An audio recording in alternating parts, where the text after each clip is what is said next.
Alvin, ang sundalo. Credit to the author. 258 hanggang 64. Ang mga pangalan po na nandito ay galing sa mga name generator. Kaya kung meron man pagkakatulad sa mga pangalan ng totoong tao o lugar, ito ay tunay na hindi sinasadya. Ang 7-star sword sect ay mayroong 7 peak na perpektong nakatayo. Ang 7 taluktok ay tumaas ng diretso mula sa patag na lupa, tulad ng 7 matutulis na espada na bumaril sa langit. Ang 7 peak na ito ay tinawag din bilang 7 dakilang sword peak ng 7-star sword sect. Ang 7 dakilang taluktok ng espada ay pinangalanan batay sa konstelasyon ng Ursa Major.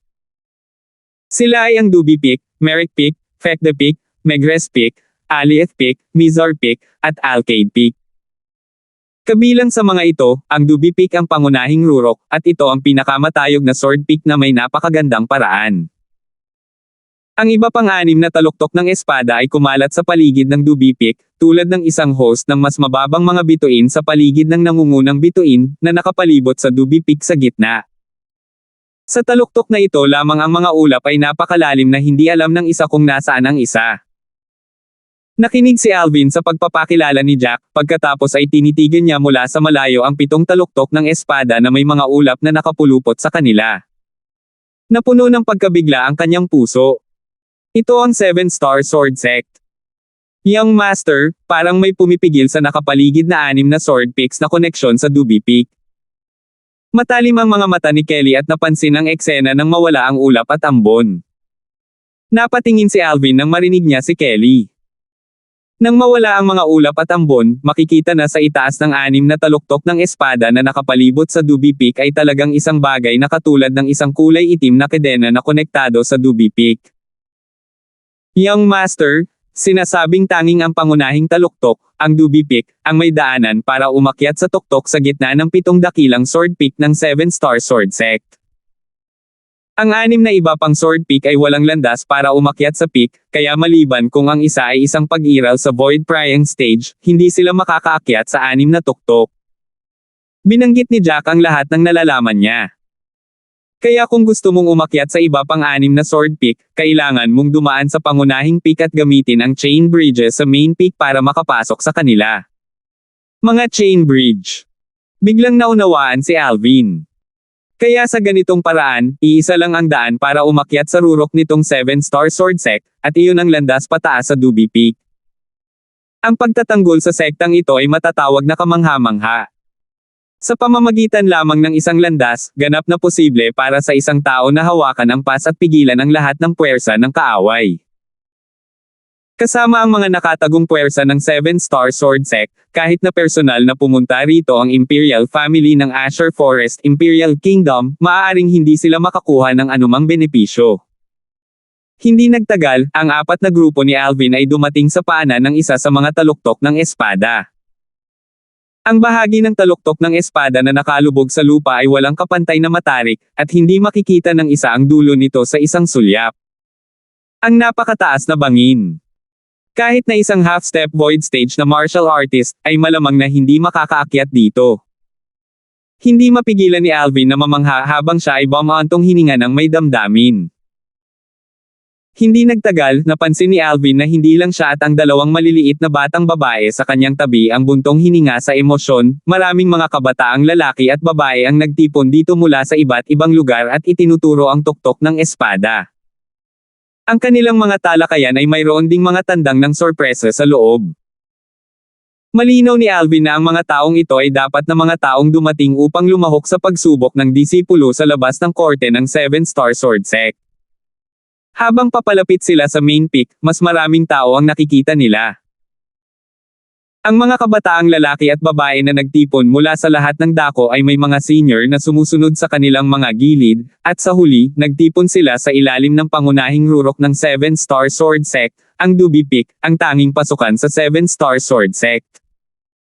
Ang pasukan ng 7-star sword sect ay may taas na 10 metro, at dito ay may 4 na malalaking salita na inukit ng napakaganda. 7-star sword sect. Ito. Sa isang sulyap lang, naakit si Alvin sa 4 na malalaking salita na ito. Kahit na hindi siya nag-aral ng kaligrapya, naunawaan niya na ang apat na malalaking salitang ito ay inukit ng isang dalubhasa sa paglilinang ng espada gamit ang isang indayog ng kanyang espada. Para silang mga salita ng kalikasan na walang kapintasan.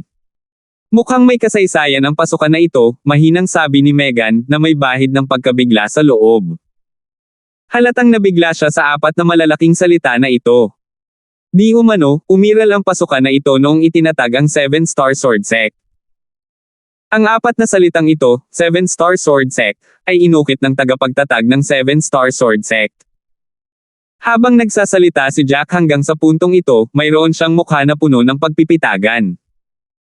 Sinasabi ng mga chismis na noong itinatag ng founder ng 7-Star Sword Sect ang 7-Star Sword Sect, isa na siyang Void Interpretation Expert.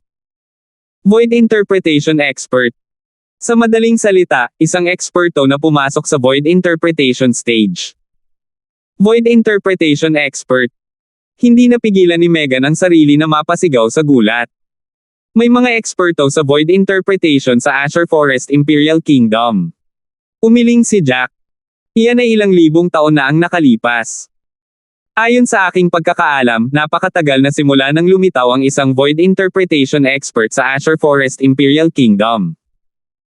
Kahit na ito ay mga eksperto sa Void Initiation, malamang na hindi hihigit sa 50 ang nasa buong Azure Forest Imperial Kingdom. Habang nagsasalita siya dito, bahagyang napabuntong hininga si Jack. Sa oras na iyon, kung ang Boundless Sect ay mayroong Void Initiation Expert, malamang na hindi ito malipol ng Blackfin Sect. Alam din ni Alvin ang ilan sa mga usapin ng Boundless Sect mula kay Jack. Ang Boundless Sect ay maaaring ituring na pangalawang rate na sekta sa loob ng Azure Forest Imperial Kingdom. Sa mga sekta sa Azure Forest Imperial Kingdom, ang mga sekta na matatawag na nangungunang mga sekta ay karaniwang mayroong 5 o higit pang mga eksperto sa Void Initiation stage sa loob ng sekta, at walang kakulangan ng mga pag-iral sa ika-4 na antas ng Void Initiation stage o mas mataas. Sa ibaba ng mga nangungunang sekta ay mga first-rate na sekta. Karaniwang mayroong 1 o 2 eksperto sa Void Initiation sa loob ng mga sekta na ito, at ang pinakamalakas ay karaniwang nasa ika-3 antas ng Void Initiation stage. Sa ibaba nito ay ang mga sekta ng pangalawang antas. Wala silang mga eksperto sa Void Initiation, at ang pagkakaiba nila sa mga third-rate na sekta ay ang dami at kalidad ng mga eksperto sa Void Prying. Sa ibaba ng mga third-rate na sekta ay may ilang hindi na rate na mga sekta. Ang mga hindi na-rate na sekta na ito ay karaniwang may 1 o 2 Void Prying Martial Artist, at sa mga tuntunin ng lakas, walang gaanong pagkakaiba sa pagitan nila at ng iba't ibang Imperial families ng mga kaharian sa ilalim ng Azure Forest Imperial Kingdom. Ang Blackfin Sect na naglipol sa Boundless Sect ay tiyak na isang first-rate na sekta. Tumingin si Alvin kay Jack at nagtanong, ang voice transmission Jade Sleep na iniwan ng young sect leader ng iyong Boundless Sect ay humiling sa akin na ipasa ito sa Solitary Old Man ng Solitary Summit, si Gilmore. Hindi kaya isang Void Initiation Expert si Gilmore. Dahan daw ang sinabi ni Jack, Young Master, ang matandang binabanggit mo ay ang ninuno ng ating Boundless Sect. Siya ay isang pag-iral sa ika-9 na antas ng Void Prying Stage mahigit 10 taon na ang nakalilipas. Nang maglaon, itinapon niya ang kanyang mga hinanakit sa makamundong mga gawain at nagpasya na manatiling mag-isa. Kung siya ay nakalusot sa Void Prying Stage 1/2. Nang matapos siyang magsalita, si Jack ay bumantong hininga. Wala siyang dalang pag-asa. Sa mga tuntunin ng kahirapan, ang isang ika-9 na antas ng Void Prying Martial Artist na gustong makapasok sa Void Initiation Stage ay mas mahirap kaysa sa isang half-step Void Stage na Martial Artist na lumampas sa Void Prying Stage. Tumango si Alvin, pagkatapos ay nagtanong siya, gaano kalayo ang Solitary Summit? Bahagyang nag-isip si Jack. Kung ikaw ay maglalakbay sa pamamagitan ng Fergana Horse, ito ay dapat tumagal ng 5 buwan upang makarating malapit sa Solitary Summit. Ganun ba? Sumimangot si Alvin. Noong una ay naisip niya na kung hindi malayo ang Solitary Summit, hihilingin niya kay Jack na ipasa ang Void Transmission Jade Slip kay Gilmore, at ito ay maituturing bilang pagkumpleto sa pagnanais ng young sect leader ng Boundless Sect. Ngayon ay tila hindi na ito pansamantalang kakailanganin. Kung aalis si Jack, aabutin ng 10 buwan ang round trip. Masyadong mahaba. Kapag nagkaroon ako ng pagkakataon sa hinaharap, pupunta ako sa Solitary Summit para hanapin si Gilmore. Nagdesisyon si Alvin sa kanyang puso. Ayaw niyang umalis si Jack ng ganoon katagal, na para bang may anumang agarang bagay na kailangan niya kay Jack, hindi ba siya maaantala? Bukod dito, batay sa mga pagtatansya ni Alvin, kahit na alam ni Gilmore ang bagay na ito, maaaring wala siyang magawa sa Blackfin Sect. Ayon sa sinabi ni Jack, mayroong 2 pag-iral sa Void Initiation Stage sa loob ng Blackfin Sect. Isa sa kanila ay eksperto pa nga sa 2nd antas ng Void Initiation Stage. Si Alvin ay bumalik sa kanyang katinoan at pagkatapos ay tumingin sa paligid sa kanyang paligid.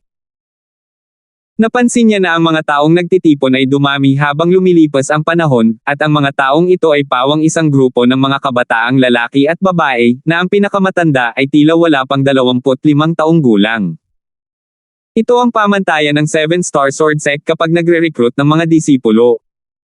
Wala pang 25. Halos bawat kabataang lalaki at babae ay may nakatatandang sumusunod sa kanilang tabi. Ang ilan sa mga nakatatanda na sumunod sa panig ng mga kabataang lalaki at babae na ito ay mayroon pa nga sa Void Prying Stage. Sa tanghali, ang nagliliyab na araw ay nakabitin sa kalangitan. 3 tao sa wakas ang lumabas mula sa likod ng pasukan ng 7-Star Sword Sect. Sa 3 tao, nangunguna ang matandang nasa harapan. Ang matandang ito ay may payat na anyo at matatag na ekspresyon, at sa pagitan ng kanyang mga kilay ay may mga bakas ng sigla at sigla na pinaghalo sa loob. Ang kakanyahan, enerhiya, at espiritu ng matanda ay nasa tuktok, at sa ilang aspeto, hindi siya mababa sa isang kabataan kahit kaunti. Isang elder ng 7-Star Sword Sect. Bumaba ang tingin ni Alvin sa simbolo sa dibdib ng matanda. Ang 7 bituin na nakapalibot sa simbolo na hugis espada ay pawang ginto. Ito ay tiyak na simbolo ng isang elder ng 7-Star Sword Sect. 2 binata ang sumunod sa likod ng matanda. Ang kanilang mga edad ay humigit kumulang 30, at sila ay mga disipulo sa loob ng korte ng 7-Star Sword Sect. Lahat ng mga below 25 at kasali sa pagsusulit, tumayo dito. Kalmado ang ekspresyon ng matanda habang walang pakialam sa pagsasalita. Bagamat hindi malakas ang kanyang boses, naglalaman ito ng hindi maihahambing na malaki at mabigat na origin energy na umalangaw-ngaw sa pandinig ng lahat ng naruroon. Jack, maaari kang bumalik. Hahanapin kita sa Black Bamboo City kung may kailangan ako. Tumango si Alvin kay Jack at inutusan siya bago kinuha ang 2 batang babae at dahan-daang naglakad. Ilang sandali, nagtipon-tipon ang isang pulutong ng mga kabataang lalaki at babae. Napansin ng maraming kabataang lalaki sina Megan at Kelly. Bahagya silang natigilan sa walang katulad na pagpapakita ng 2 at nakabawi lang sa kanilang pagkagulat pagkatapos ng maikling sandali. Pagkatapos ay tumingin sila kay Alvin na nakatayo sa pagitan nina Kelly at Megan na may mga mukha na puno ng inggit at selos. Ang daming tao. Saglit na pinalaki ni Kelly ang paligid at bahagyang nagulat. Tumango si Alvin. Ang mga kabataang lalaki at babae na kasalukuyang nagtitipon ay hindi bababa sa 1,000. Samantala, muling nagsalita ang matanda. Ngayon, ang mga nasa 20 pababa at hindi pa nakakatuntong sa 9 na antas ng core formation stage, umalis na. Agad na umalis ang isang bahagi ng karamihan sa kalungkutan. Yung mga 20 hanggang 22 at hindi pa nakatuntong sa unang antas ng origin core stage, umalis na. Patuloy ng matanda. Sa pagkakataong ito, mas maraming tao ang umalis. Dapat umalis ang mga 22 taong gulang pababa at hindi pa nakatuntong sa unang antas ng origin core stage. Hindi mapigilan ni Alvin na mamangha. Sa buong Crimson Sky Kingdom na dati niyang tinitirhan, mabibilang ng isang tao sa isang kamay ang dami ng mga taong nakapasok sa unang antas ng origin core stage kapag nasa 22 o mas mababa. Ang 7-Star Sword Sect, tulad ng inaasahan sa nangungunang sekta sa Azure Forest Imperial Kingdom. Ang pagsusulit ay hindi pa nagsimula. First round pa lang ng screening at sobrang higpit na.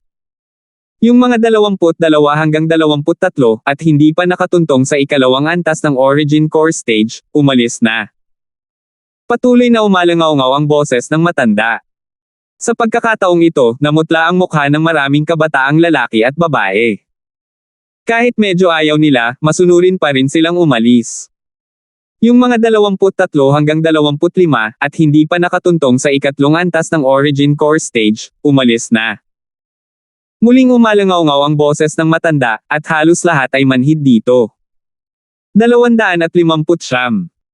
Ngayon, pagkatapos ng unang round ng screening, may halos 200 kabataang lalaki at babae na nananatili pa rin.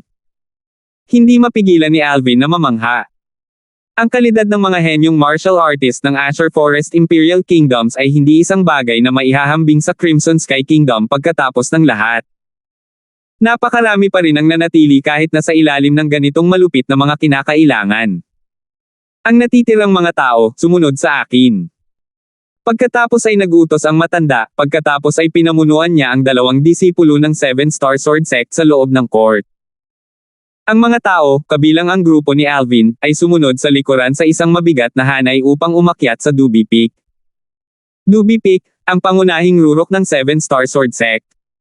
Habang nasa daan, ang matanda ay may stentorye na boses habang dahan-dahan niyang sinabi, "Ako ang elder na namamahala sa pagsusulit para sa mga alagad sa labas ng korte sa oras na ito. Maaari mo akong tawaging test elder." Ang pag-akyat sa Duby Peak ngayon ay kumakatawan sa pagiging isang hakbang na palapit sa pagiging mga alagad sa labas ng korte ng 7-star sword sect. Gayunpaman, kung magagawa mo man o hindi maging isang alagad sa labas ng korte ay nakasalalay lahat sa iyong sariling kakayahan. Nagpatuloy ang matanda, kung magiging alagad ka sa labas ng korte, huwag kang magpabaya. Ang 7-star sword sect ay may panuntunan na kung ang isang alagad sa labas ng korte ay hindi makapasa sa pagsubok sa loob ng korte at maging isang alagad sa loob ng korte sa edad na 30, sila ay mapapatalsik mula sa 7-star sword sect. Dahil sa sinabi ng matanda na ikinagulat ng maraming tao. Isang outer court disciple na hindi maaaring maging isang inner court disciple sa edad na 30 ay mapapatalsik mula sa 7-star sword sect. Narinig ko na kung ang isang tao ay gustong maging isang 7-star sword sect na disipulo sa loob ng korte, kailangan man lang ng isang cultivation sa ikapitong antas ng Origin Core Stage. Narinig ko rin na kahit na mayroon kang cultivation sa ikapitong antas ng Origin Core Stage, maaaring hindi ka makapasa sa Inner Court Test. Tanging sa isang cultivation sa ikawalong antas ng Origin Core Stage kapag nakikilahok sa Inner Court Test ay matatag kang makakapasa sa pagsusulit. Maraming kabataang lalaki at babae ang nagbulungan sa kanilang sarili. Kahit na ang kanilang mga likas na talento ay mahusay, ang pagnanais na makapasok sa ikapitong antas ng Origin Core Stage, o maging ang ikawalong antas ng Origin Core Stage, sa edad na 30 ay hindi isang madaling bagay na magawa. Sa ilang sandali, maraming tao ang nakaramdam ng pressure. Sumunod si Alvin sa loob ng karamihan at ngumiti lamang nang walang pakialam nang marinig niya ang mga bulong ng talakayan mula sa karamihan. Scoundrel, lumalampas sa ikawalong antas ng Origin Core Stage sa edad na 30. So may chance ako. Tumingin si Megan kay Alvin at bahagyang nabalisa. Inilapit ni Alvin ang kanyang bibig sa mga tainga ni Megan, bahagyang hinaipan ito, at sinabi, na may tinig na may halong pagkabalisa sa loob, hanggat masunurin ka, ginagarantiyahan kong madadala ka sa ikawalong antas ng Origin Core Stage sa edad na 25. Paano na? Malaking hamak. Inilibot ni Megan ang kanyang mga mata kay Alvin, at ang kanyang magandang mukha ay bahagyang namula hanggang sa kanyang leeg. Maraming mga kabataang lalaki ang tumingin kay Alvin na may mga titig ng inggit na tila maaari silang tumusok ng diretso sa kanya kapag nakita nila siya at si Megan na sobrang intimate. Gayunpaman, hindi pinansin ni Alvin ang lahat ng mga titig na ito. Ang halos 200 katao ay sumunod sa likod ng matanda at dumating sa kalagitnaan ng Duby Peak. Narito ang isang malawak na platapormang bato, at malapit sa platapormang bato ay nakatayo ang maraming tao. Matalim ang tingin ni Alvin, kaya sa isang sulyap, napansin niya na may 6 na pangkat ng mga tao na nakatayo doon. 5 sa 6 na batch ay pinamumunuan lahat ng isang matandang lalaki, at sa likod ng matanda ay isa pang 3 o 4 na binata ang sumusunod. Ang mga matatandang ito ay pawang mga elder ng 7-star sword sect.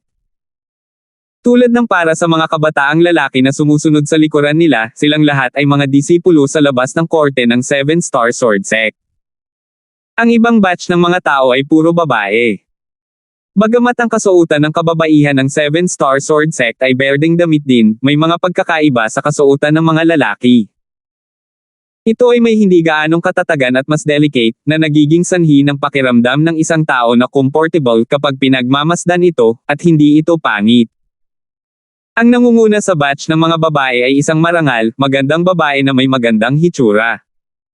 Siya rin ay isang elder ng Seven Star Sword Sect. Sa likod ng magandang babae ay sumunod ang tatlong kabataang babae, at lahat sila ay mga disipulo sa labas ng korte ng Seven Star Sword Sect. Sumunod si Alvin at ang iba pa sa likod ng test elder at humakbang papunta sa stone platform. Samantala, isinama na ng magandang babae na iyon ang tatlong kabataang babae habang naglalakad siya ng may malalaking hakbang patungo kay Alvin at sa iba pa. Samantalang ang limang matandang lalaki, sa halip ay naghintay sila sa lugar kasama ang mga tao sa likuran nila. Tungkol saan ito? Nagtataka si Alvin sa kanyang puso. Gayunpaman, mabilis niyang nalaman ang sagot. Sinubukan ng tingin ni Elder na dumaan kay Alvin at sa iba pa, pagkatapos ay dahan-dahan niyang sinabi, ang mga babae sa inyo ay exempted sa Outer Court Disciple Test at direktang magiging mga alagad sa labas ng korte ng Seven Star Sword Sect. Ngayon, sumunod kayong lahat kay Elder B ng Alcade Peak upang magtungo sa Alcade Peak at maging mga disipulo ng Alcade Peak. Ang sinabi ng test elder ay naging dahilan upang ang lahat ng mga kabataang lalaki at babae na sumunod sa kanya ay umakyat sa Duby Peak na natigilan. Ang lahat ng mga mukha ng mga kabataang babae ay nagpahayag ng kaaya-ayang pagkagulat. Exempted sa pagsusulit. Direktang maging mga alagad sa labas ng korte ng Seven Star Sword Sect. Lahat ng binata ay natulala. Kahit na ito ay posible. Ang mga walang katotohanan na kaisipan ay lumitaw sa loob ng puso ng ilan sa mga lalaki. Wala silang ibang hinahangad kundi maging babae. Ang magandang babae na dumating, ang Elder B ng Alcade Peak, ay nagsabi na may mahinahong boses na walang anumang nararamdaman, mga babaeng disipulo, sumunod kayo sa akin. Sige na. Nakangiti si Alvin habang sinasabi niya ito sa dalawang maliliit na babae sa kanyang tabi. Nang makita ang dalawang batang babae na tila nag-aalangan, sinabi ni Alvin, hahanapin ko kayong dalawa kapag naging alagad na ako sa labas ng korte. Masunurin lamang na tumango ang dalawang dalaga matapos nilang marinig ang sinabi nito, saka sila nag-walkout kasama ang grupo ng mga dalaga. Tila namumukod tangi sina Megan at Kelly sa grupo ng mga kabataang babae. Kanina, habang naglalakbay dito, dahil sa maraming tao ang hindi nakita ang kanilang tunay na anyo, ngunit ngayon, kasama ang 30+ na babae na naglalakad palabas, agad nilang naakit ang mga tingin ng lahat ng naroroon. Napakaganda. Nagliwanag ang mga mata ng maraming lalaki, dahil sila ay nasupil ng walang katulad na anyo nina Megan at Kelly. Maging ang magandang babae, si Elder B, ang kanyang mga mata ay hindi maiwasang lumiwanag nang makita niya sina Megan at Kelly, at ang kanyang mga mata ay may halong pagtataka. Hindi naman sa hindi niya nakita ang mga babaeng may ganoong kakaibang anyo. Gayunpaman, ang pinakamahirap na malaman ay ang pagkakaroon ng isang pambihirang hitsura at nakakagulat na likas na talento. Napakaraming magagandang babae ang may ordinaryong likas na talento at higit sa lahat ay mauuwi lamang sa mga asawang trepeyo. Hindi nagtagal, nagpaalam ang magandang babae kay Test Elder, pagkatapos ay dinala niya ang grupo ng mga kabataang babae upang direktang umalis, na halatang bumalik sa Alcade Peak. Matagal ko nang narinig na mayroon lamang mga babae sa Alcade Peak ng Seven Star Sword Sect. Hindi ko inaasahan na totoo ito, gulat na bulalas ng isang binata na nakatayo malapit kay Alvin. Siyempre. Di umano, ang mga babaeng alagad sa labas ng korte ng Seven Star Sword Sect ay karaniwang naglilinang sa Alcade Peak. Makikita mo ang ilang mga babaeng disipulo sa Duby Peak, ngunit ang mga babaeng disipulong iyon ay pawang mga disipulo sa loob ng korte, at ang kanilang mga edad ay hindi na bata pa. Nang matapos itong sabihin ng isang binata, may kakaibang ekspresyon ang kanyang mukha. Talagang naiinggit ako sa kanila dahil ma-exempt ako sa pagsubok at direktang maging mga alagad sa labas ng korte. Maraming tao ang nagseselos. Sa totoo lang, ito ay mauunawaan, dahil sila ay mga babae, at ang mga kababaihan na nakakatugon sa mga naunang kondisyon ng screening ng test elder ay maaaring ituring na mahirap makuha. Ang direktang pagiging mga alagad sa labas ng korte ay makatwiran, sabi ng isa pang tao. Ang sinabi ng huli ay nakakuha din ng kasunduan ng karamihan sa mga taong naruroon. Ang mga babae ay ipinanganak na mas mahina kaysa sa mga lalaki. Ang tingin ni Alvin ay kay Kelly at Megan sa buong oras hanggang sa sundan nila ang Elderby ng Alcade Peak upang umakyat sa itaas ng Doobie Peak at mawala sa kanyang paningin. Saka lang niya binawi ang tingin niya. Samantala, ang natitirang 150 plus kabataang lalaki, kabilang si Alvin, ay sumama sa test elder upang makarating sa gitna ng platform. Biglang lumingon si test elder at saka tumingin kay Alvin at sa iba pa. Ang grupo ng mga tao ay tumigil sa kanilang mga yapot nang makita ito. Only 100 people amongst all of you will remain in the end. Sa madaling salita, 53 tao ang matatanggal. Ang nag-aalab na tingin ni test elder ay dumaan sa grupo ng mga kabataang lalaki, dahilan para mamatla ang maraming kabataang lalaki na medyo nalilito na. Ngayon ay may eksaktong 153 katao sa kanila. Sa madaling salita, higit sa 1/4 ang aalisin. I wonder kung anong pagsubok ang mangyayari, naisip ni Alvin sa kanyang puso. Bahagya siyang na-curious at bahagyang nag-aabang. Si Alvin ay mayroon pa ring 100% kumpiyansa sa pagpasa sa pagsusulit, kaya hindi siya nag-alala. Malungkot ang mukha ni Alvin. Bigla, napansin niya na ang isang nakakatakot na aura ay agad na bumalot sa kanila mula sa test elder, na nagdiin sa grupo ng mga kabataang lalaki, kabilang si Alvin. Ang nakakatakot na aura na ito ay pag-aari ng isang eksperto sa void prying stage. Bukod dito, hindi ito ordinaryong aura ng eksperto sa void prying stage. Ang test elder na ito ay talagang isang pag-iral sa ikapitong antas ng void prying stage. Nagulat si Alvin sa kanyang puso. Para naman sa aura ni test elder, hindi ito gaanong makakaapekto sa kanya. Kung tutuusin, ang kanyang spiritual force ay maihahambing sa isang nascent soul martial artist. At hindi banggitin ito, ang katatagan lamang ng kanyang kalooban ay hindi isang bagay na maihahambing sa isang ordinaryong tao. Siya ay isang taong nakaranas ng 2 buhay. Mabilis na napansin ni Alvin na dahil sa pagkahuli, mahigit 10 kabataang lalaki ang agad na bumagsak sa lupa. Ang mga kabataang ito na bumagsak sa lupa ay nahirapang tumayong muli at nahiga doon na nanginginig ang mga katawan. Para sa kanila, ang kahangahangang paraan ng isang ikapitong antas na eksperto sa void prying stage ay masyadong malakas. Hindi nagtagal, napansin ni Alvin na maraming tao ang bumagsak. Swoosh! Swoosh! Swoosh! Swoosh! Swoosh! Sa kalangitan, ang mga sinaunang mammoth na silhouette ay nag-condense sa isa-isa. Ang natitirang mga kabataang lalaki ay tumugon sa sitwasyon at nagpapalipat-lipat ng kanilang paglilinang upang ipagtanggol laban sa kahangahangang paraan ng test elder. Sa loob ng ilang panahon, ang kalangitan ay napuno ng makakapal na sinaunang mammoth na mga silhouette, at ito ay lubos na imposibleng makita ng malinaw kung aling mga sinaunang mammoth silhouette ang nabibilang kung kanino. Bang! Hindi nagtagal, isa pang binata ang bumagsak at bumubula ang bibig. Unti-unting lumipas ang oras. 127 na kabataang lalaki lamang ang kasalukuyang nanatiling nakatayo. Ngayon, halos lahat ng mga taong naruroon ay natanto na ang biglaang kahangahangang paraan ng isang dalubhasa sa void prying stage ay tiyak na pagsubok ng alagad sa labas ng korte na kailangan nilang harapin. Ang 10 dagdag na mga tao na unang bumagsak ay lahat ay nagsinungaling doon sa lupa na may mga mukha na puno ng kapaitan at kawalan ng kakayahan. Alam nila na sila ay tiyak na walang kapalaran sa 7-star sword sect.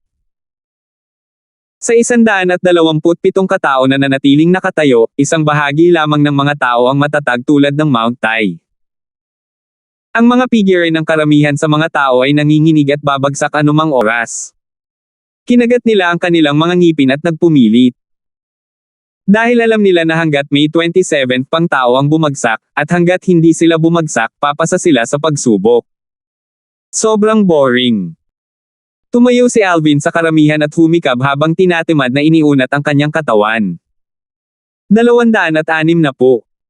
Isang binata ang nagkataong nakatayo sa likod ni Alvin. Ang binata ay orihinal na nagngangalit ang kanyang mga ngipin at sinubukan ang kanyang makakaya upang pilit na kumapit. Gayunpaman, nang makita niya ang maluwag at walang pakialam na si Alvin sa kanyang harapan na tamad na nag-uunat, hindi na siya nakahawak pa, at nawala ang kanyang focus, pagkatapos ay nanginig ang kanyang katawan bago bumagsak sa lupa. Ang tunog mula sa likuran ay bumulaga kay Alvin, at lumingon siya para tingnan. Ang binata na bumagsak sa lupa ay may mukha na nababalot ng kapeton, at nang mapansin niya si Alvin na lumingon, ang kanyang mga mata ay halos magdilim at mahimatay. O Diyos ko! Ano ang nakita niya? Ang binata na nakatayo sa harap niya ay talagang isang binata na wala pang 20 taong gulang. Bigla niyang naramdaman na sinayang niya ang kanyang buhay sa lahat ng mga taon na ito. Napansin ni Alvin ang binata na bumagsak sa lupa na nakatitig sa kanya at hindi naiwasang magtanong, "Kaibigan, ayos ka lang ba?"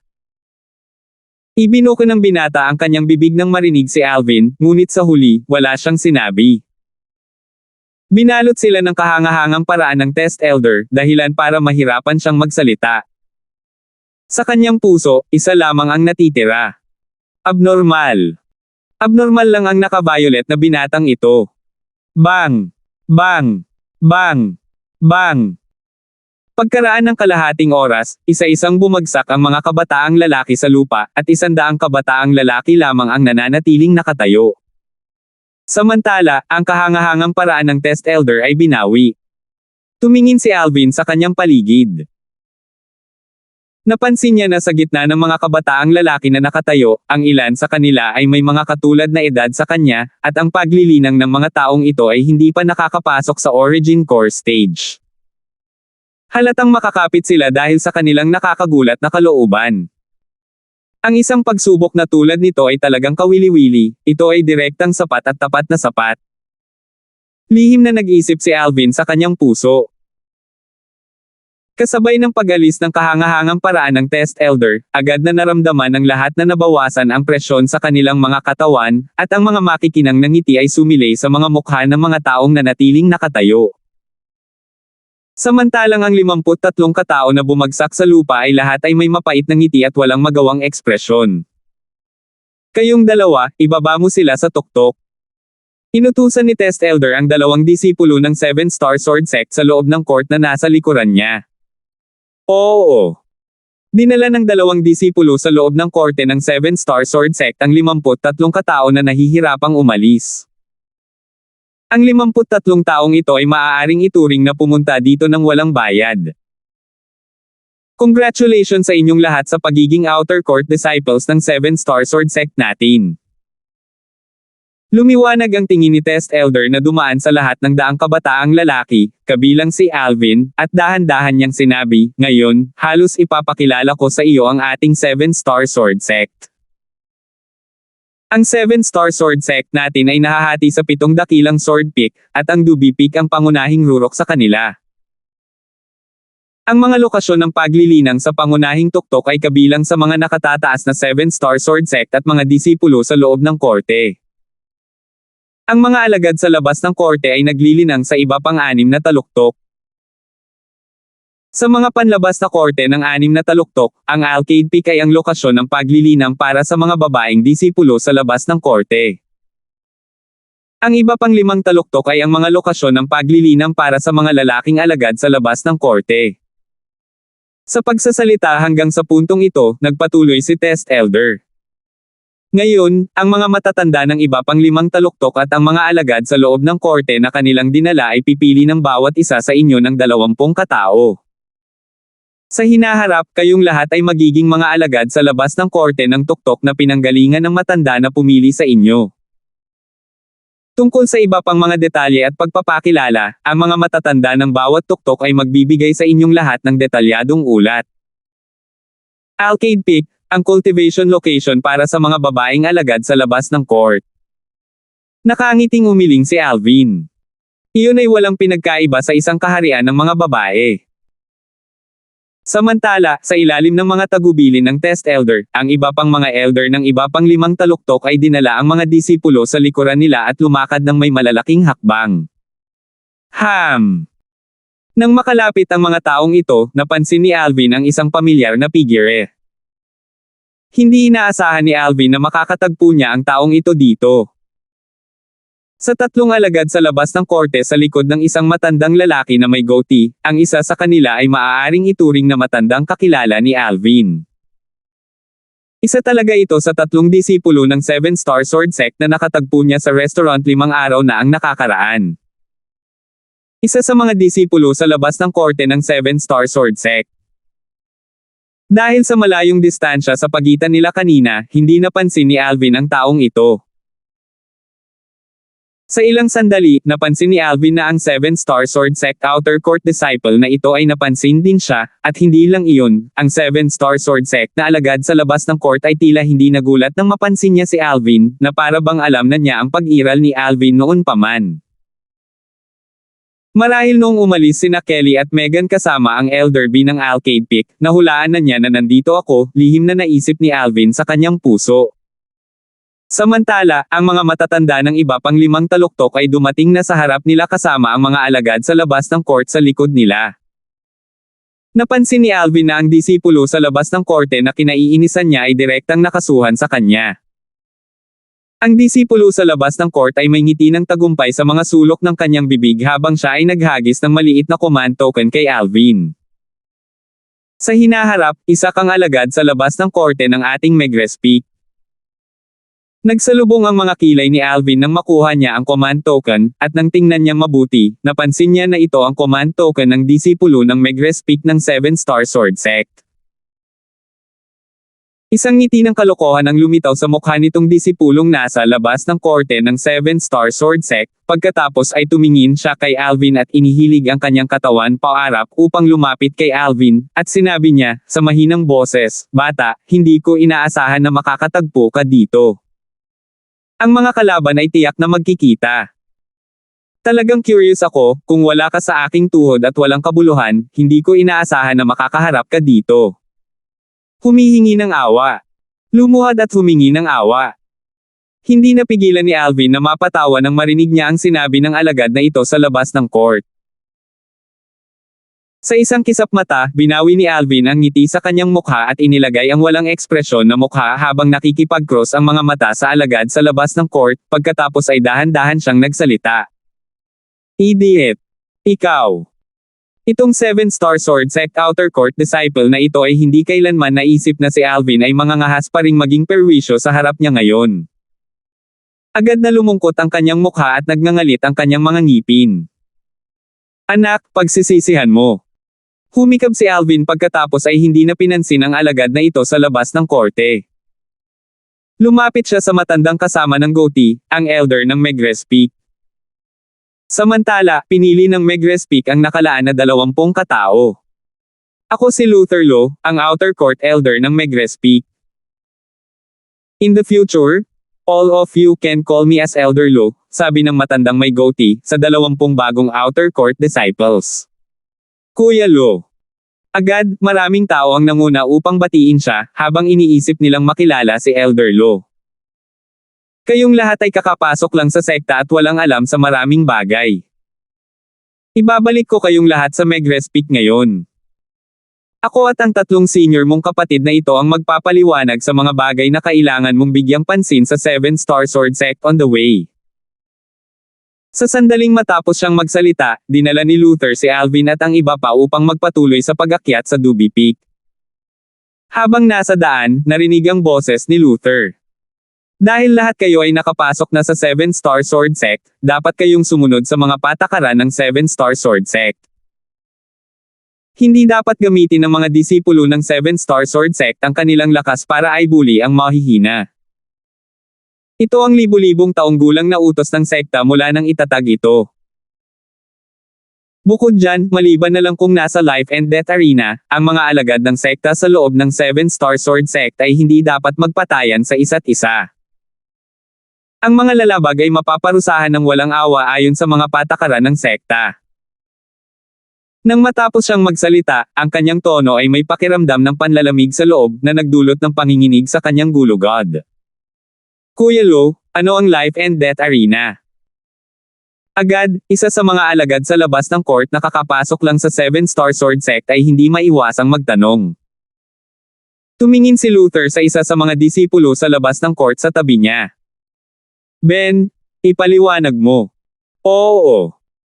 Ang taong tinawagan ni Luther ay hindi iba, tiyak na ang 7-star sword sect na disipulo sa labas ng korte na kaaway ni Alvin. Gayunpaman, bago si Luther, si Ben ay magalang at hindi nang ahas na maging walang pag-iingat kahit kaunti. Bumaba ang tingin ni Ben sa grupo ng mga disipulo sa labas ng korte ng 7-star sword sect na kakapasok lang sa sekta, at nang dumaan ang kanyang tingin kay Alvin, tila may isang piraso ng malamig na liwanag na nahalo sa loob. Siyempre, kapag ang malamig na liwanag na ito ay kumislap, tanging si Alvin, ang target ng lamig, ang nakapansin nito. Ben. Napangisi ang mga sulok ng bibig ni Alvin. Naiinis siya sa malamig na liwanag na kumikislap sa mga mata ni Ben. Sa ganang kanya, ang Ben na ito ay isa lamang payaso. Ang Life and Death Arena ay isang napaka-espesyal na pag-iral sa ating 7-star sword sect. Bawat isa sa 7 dakilang sword pick ng 7-star sword sect ay may sariling arena ng buhay at kamatayan. Ang arena ng buhay at kamatayan na ito ay ang lugar kung saan ang mga disipulo ay naglalabas ng hindi mapagkakasunduang awayan. Kapag ang isa ay pumasok sa arena ng buhay at kamatayan, ito ay katumbas ng paglalagay ng sariling buhay bilang isang tao. Ang pagpasok sa arena ng buhay at kamatayan ay nangangahulugan din na hindi matatapos ang awayan hanggang sa mamatay ang isa sa mga partido. Ang arena ng buhay at kamatayan ay ang nag-iisang lugar sa loob ng ating 7-star sword sect kung saan hindi na kailangang managot sa pagpatay ng tao. Dahan-dahang nagsalita si Ben. Nang matapos siya, ang kanyang tingin ay muling bumaba sa figure ni Alvin, at walang kakulangan ng provokasyon sa loob nito. Para bang tinatanong niya si Alvin. Maglakas loob ka bang pumasok sa arena ng buhay at kamatayan kasama ako?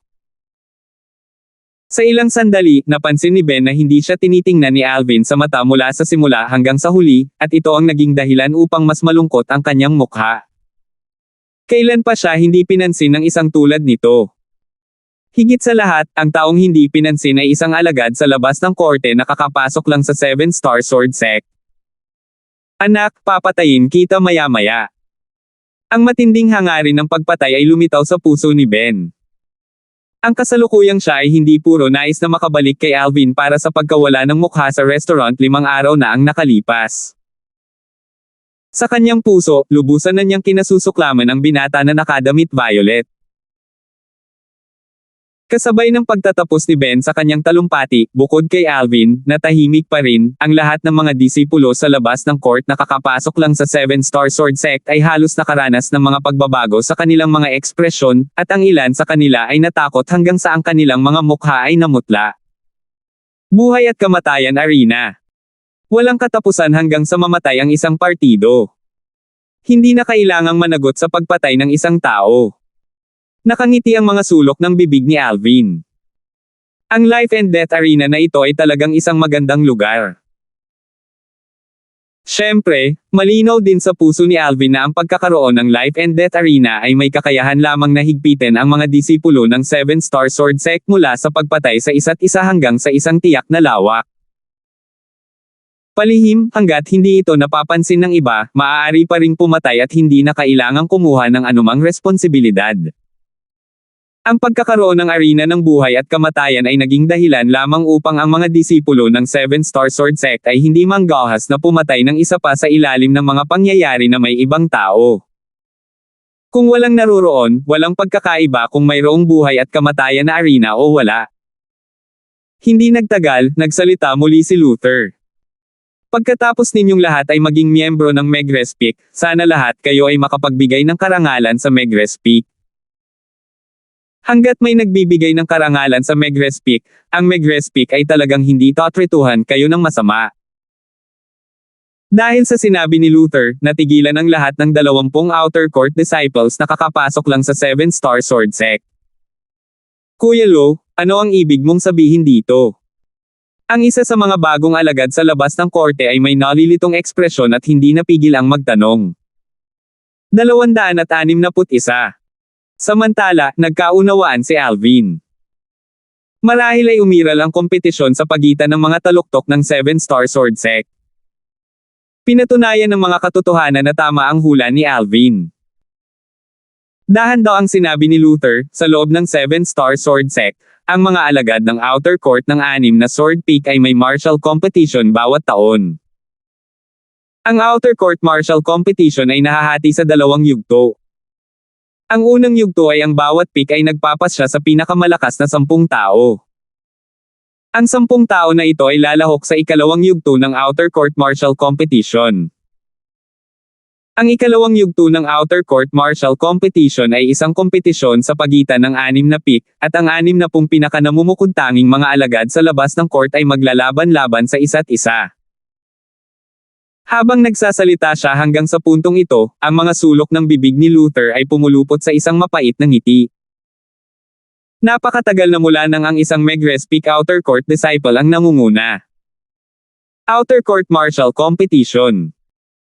Nagniningning ang mga tingin ng maraming tao, ngunit ang ilan ay umiling.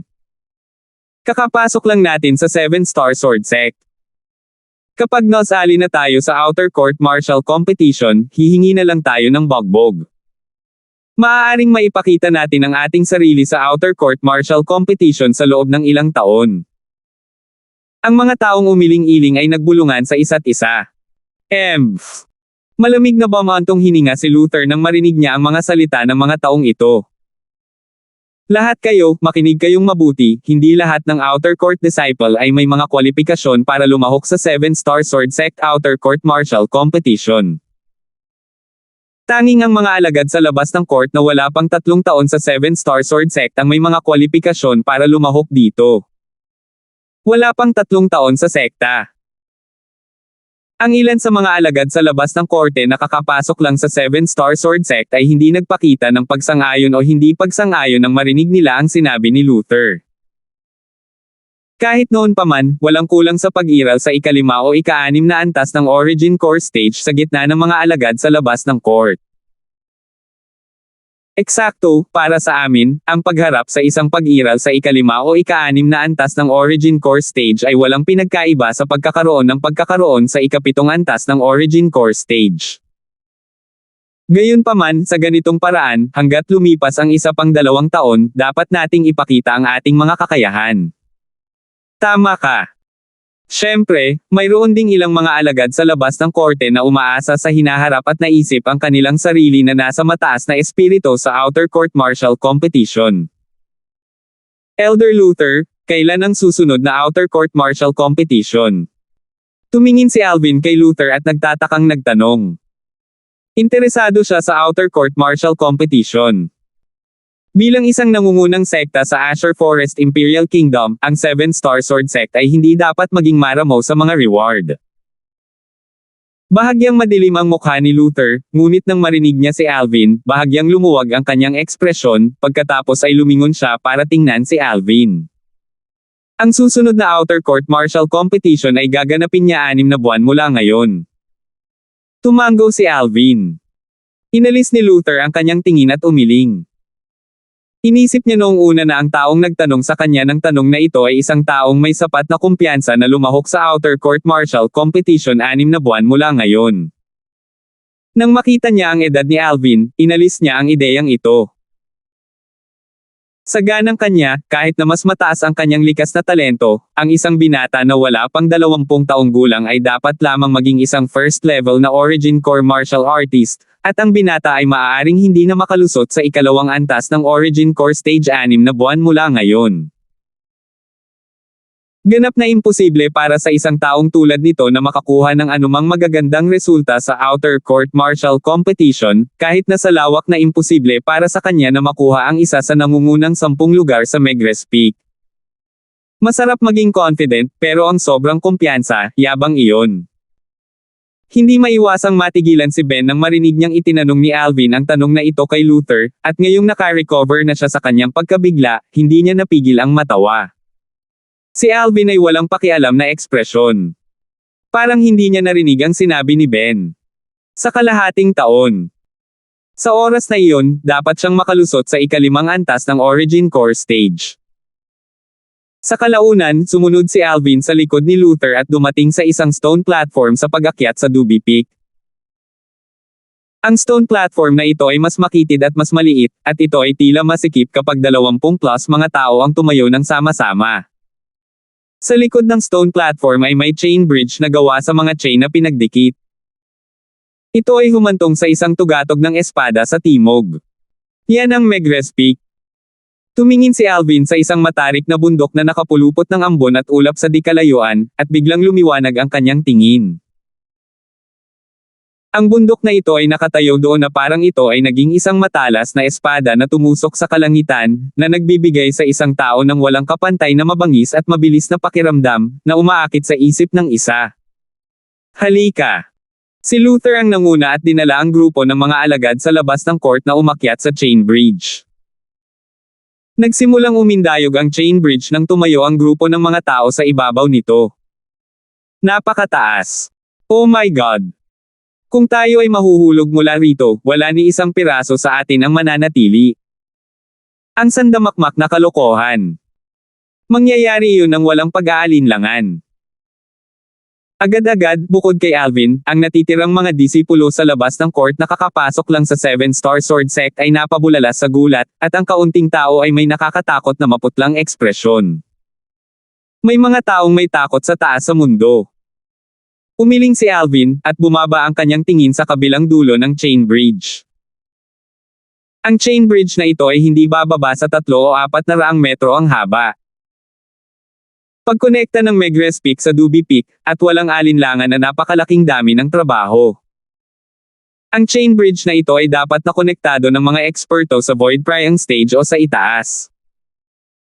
Napaisip si Alvin sa kanyang puso, at ang paningin sa harap ng kanyang mga mata ay umindayog. Parang nakikita niya ang oras na itinatag ang 7-Star Sword Sect at lumipad ang mga figure sa kalangitan na may dalang mga bakal na tanikala sa kanilang mga kamay. Totoo nga, ang mga nauna ay nagtanim ng isang puno, at ang kanilang mga inapo ay nasiyahan sa lilam. Hindi napigilan ni Alvin ang mapabuntong hininga. Tumayo si Luther sa gilid at ang kanyang tingin ay mabilis na bumaba sa binata na nakadamit ng violet, at tuluyan itong nanlamig doon. Sa 20 bagong mga alagad sa labas ng court na dinala niya, itong binata na nakasuot ng violet ang pinakabata, ngunit ngayon kapag nasa chain bridge, ang pinaka-composed ay walang alinlangan ang binatang ito. Kung ang binata na nakadamit ng violet ay orihinal na isang disipulo ng 7-Star Sword Sect at nagawang ma-compose kapag naglalakad sa chain bridge, hindi niya ito makikitang kakaiba. Ngunit ang binatilyong ito na nakasuot ng violet ay unang beses pa lamang nakarating dito at nakatapak sa chain bridge na parang nakatapak sa patag na lupa. Pagkatapos ng lahat, sa ilalim ng chain bridge na ito ay isang napakalalim na bangin. Kahit nakakapasok pa lang niya sa 7-Star Sword Sect noong mga nakaraang taon para maging isang 7-Star Sword Sect Outer Court Disciple, hindi maiwasang manginig ang puso niya nang lumakad siya sa chain bridge na ito. Sa wakas, hindi napigilan ni Luther na tumingin kay Alvin at magtanong, "Ano ang pangalan mo?" Ang binata na ito ay naging dahilan upang makaramdam siya ng bahagyang hindi niya makita. Siya ay nasa 7-Star Sword Sect sa loob ng maraming taon, ngunit ito pa rin ang unang pagkakataon na nagkaroon siya ng ganoong pakiramdam sa isang taong kakapasok lang sa sekta. "Kuya Luther, tinatanong mo ba ako?" Natigilan si Alvin, at nang makitang tumango si Luther sa kanya, bahagyang ngumiti si Alvin. "Ako si Alvin. Alvin. Alvin. Ang pangalan mo ay tunay na nangingibabaw." Ang mukha ni Luther ay naglabas ng bakas ng isang pambihirang ngiti. "Kuya Luther, masyado kang mabait."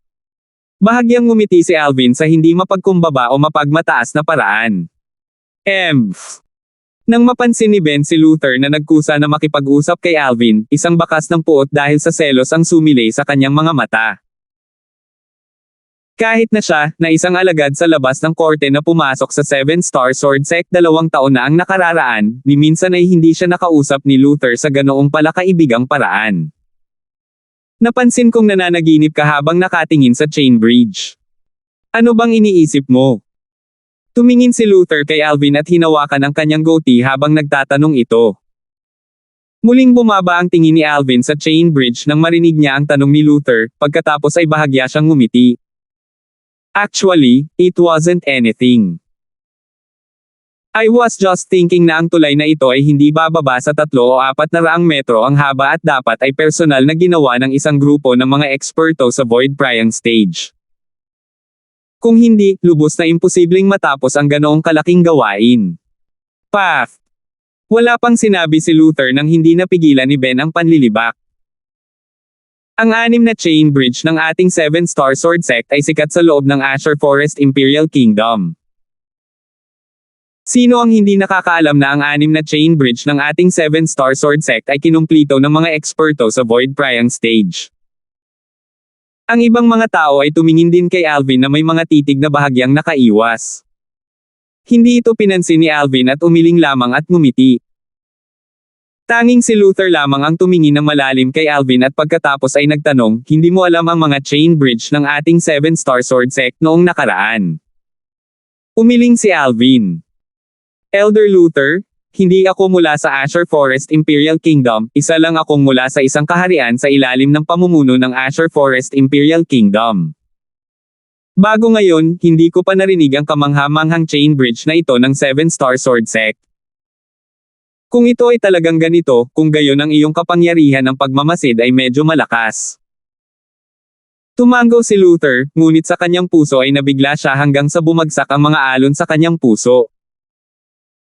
Itong naka-violet na binata na wala pang 20 ay talagang mula sa isang kaharian sa ilalim ng pamumuno ng Azure Forest Imperial Kingdom.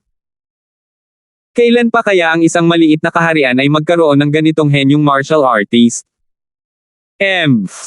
So isa ka lang bumpkin from a small place. Ang mga sulok ng bibig ni Ben ay nabaluktot sa isang bahagyang pagngisi, at mas lalo siyang hinamak si Alvin sa kanyang puso. Sa ganang kanya, anong kakayahan ang maaaring taglayin ng isang tao mula sa isang maliit na kaharian? Natural na napansin ni Alvin ang panghahamak na tingin ni Ben, ngunit pinanatili pa rin niya ang kanyang walang pakialam na ekspresyon na parang hindi niya ito napansin. Lalong hindi napigilan ni Ben nang mapansin niya ito, dahil iniisip niya na ganito si Alvin dahil sa takot sa kanya. Samantala, tinahak ng grupo ng mga tao ang chain bridge para makarating sa Megrez Peak. Pagkatapos maglakad mula sa chain bridge, ang pumasok sa kanilang mga mata ay isang maluwang, batong plataporma, at isang gusali ang nakatayo sa ibabaw ng batong plataporma. Matapos marinig ang paliwanag ni Luther, biglang naunawaan si Alvin. Kaya ito pala ang lokasyon kung saan ang mga alagad ng Megrez Peak ay karaniwang bumibili at nakikipagpalitan ng parehong mga gamot na table tas at mga sandata ng espiritu. Dito, ang isa ay nakapaggastos ng ginto at pilak upang makabili ng mga gamot na panggamot at mga sandata ng espiritu, o maaari silang gumamit ng mga materyales upang ipalit sa mga tabletang panggamot at mga sandata ng espiritu. Sa hilagang bahagi ng 7-star sword sect, mayroong isang primeval na kagubatan na malawak na walang hangganan, at sa loob nito ay may iba't ibang mga materyales na panggamot at mga deposito ng mineral na hindi mauubos. Maliban kung ang isang 7-star sword sect na disipulo ay ipinanganak mula sa isang mayamang pamilya, lahat sila ay papasok sa primeval forest upang maghanap ng mga materyales na maaaring ipalit sa mga panggamot na materyales at mga sandata ng espiritu para sa paglilinang at upang madagdagan ang kanilang mga lakas. Siyempre, sa loob ng primeval forest na ito ay may napakaraming mabangis na hayop. Di umano, mayroon pang ang ilang mga demonyong hayop sa loob ng kagubatan na ito. Kaya ang primeval forest na ito ay naging ordinaryong lokasyon din kung saan maraming 7-star sword sect na mga disipulo ang nakakuha ng karanasan at nagsanay. Lahat kayo ay maaaring gumamit ng command token ng alagad ng Megrez Peak para matanggap ang inyong kasuotang alagad sa labas ng korte. Pagkatapos ninyong matanggap ang inyong kasuotan, bawat isa sa inyo ay makakahanap ng sarili ninyong mga lugar ng paglilinang sa paligid ng buong Megrez Peak. Lahat kayo ay maaaring kumuha ng locus yung nakuha na ng iba, ngunit hindi kayo dapat pumatay ng iba. Nang matapos siyang magsalita, naging mabangis ang tingin ni Luther. Maaari pa ba nating sakupin ang lugar ng pagtatanim ng iba? Maraming mga bagong alagad sa labas ng korte ang natulala. Mukhang tahimik na pumapayag ang Seven Star Sword Sect sa kompetisyon sa pagitan ng mga disipulo ng sekta. Hindi napigilan ni Alvin na mapabuntong hininga ng emosyonal sa kanyang puso. Ang kapaligiran sa loob ng Seven Star Sword Sect ay katulad ng batas ng kaligtasan sa loob ng kalikasan, ang batas ng gubat. 262. Matapos babalaan ng grupo ng mga alagad sa labas ng korte na kakapasok lang sa Seven Star Sword Sect, tumalikod si Luther at umalis. Sumunod si Alvin sa likod ng grupo ng mga alagad sa labas ng korte habang sila ay magkasama upang kunin ang kanilang mga set ng kasuotan ng mga alagad sa labas ng korte. Matapos makuha ang kanyang kasuotan, inilibot ni Alvin ang kanyang paligid at bahagyang nagulat. Wala na ang Ben na iyon. Noong una ay naisip niya na ngayong umalis na si Luther, batay sa puot ni Ben sa kanya, malamang ay gagawa siya ng hakbang laban sa kanya. Ngunit ngayon ay nawala na si Ben. Baka may napansin siya. Medyo na-curious si Alvin sa kanyang puso, at ang una niyang naisip ay napansin ni Ben na hindi siya ganoon ka-simple. Gayunpaman, magkakaroon kaya ng ganoong paningin ang Ben na iyon. Si Alvin ay labis na nagdududa sa kanyang puso. Marahil ay bigla siyang nakatagpo ng isang agarang bagay, lihim na naisip ni Alvin sa kanyang puso. Gayunpaman, dahil wala si Ben, hindi na ito inisip ni Alvin. Naghanda siyang hanapin ang kanyang tirahan at paglilinang sa Megrez Peak sa hinaharap. Naisip niya kung paano tiyak na inookupahan na ng iba ang ilang magagandang lugar sa Megrez Peak. Kaya kung nais niyang makahanap ng isang lugar na may magandang kapaligiran, dapat niyang gamitin ang lakas ng militar upang agawin ito mula sa mga hawak ng iba. Ito ay isang bagay na hindi inaayawan ni Alvin.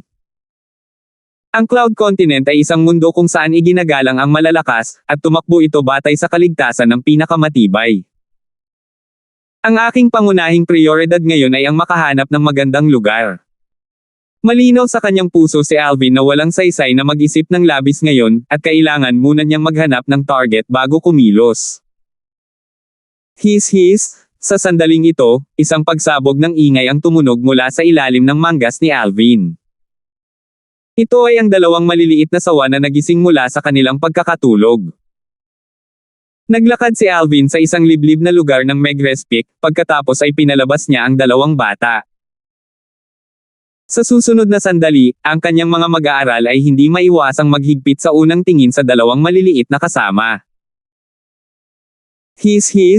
Ang dalawang maliliit na sawa ay umiling at itinapat ang kanilang mga buntot kay Alvin, at ang kanilang mga pares ng ginto at pilak na mga mata ay kumikislap na may kinang ng kasiyahan. Kayong dalawang maliit na tao ay talagang nakalusot. Bahagyang natahimik si Alvin. Malinaw niyang naalala na kaninang umaga nang umalis siya sa Black Bamboo City, ang dalawang maliliit na lalaki na ito ay nasa ika-6 na antas pa lamang ng nascent soul stage.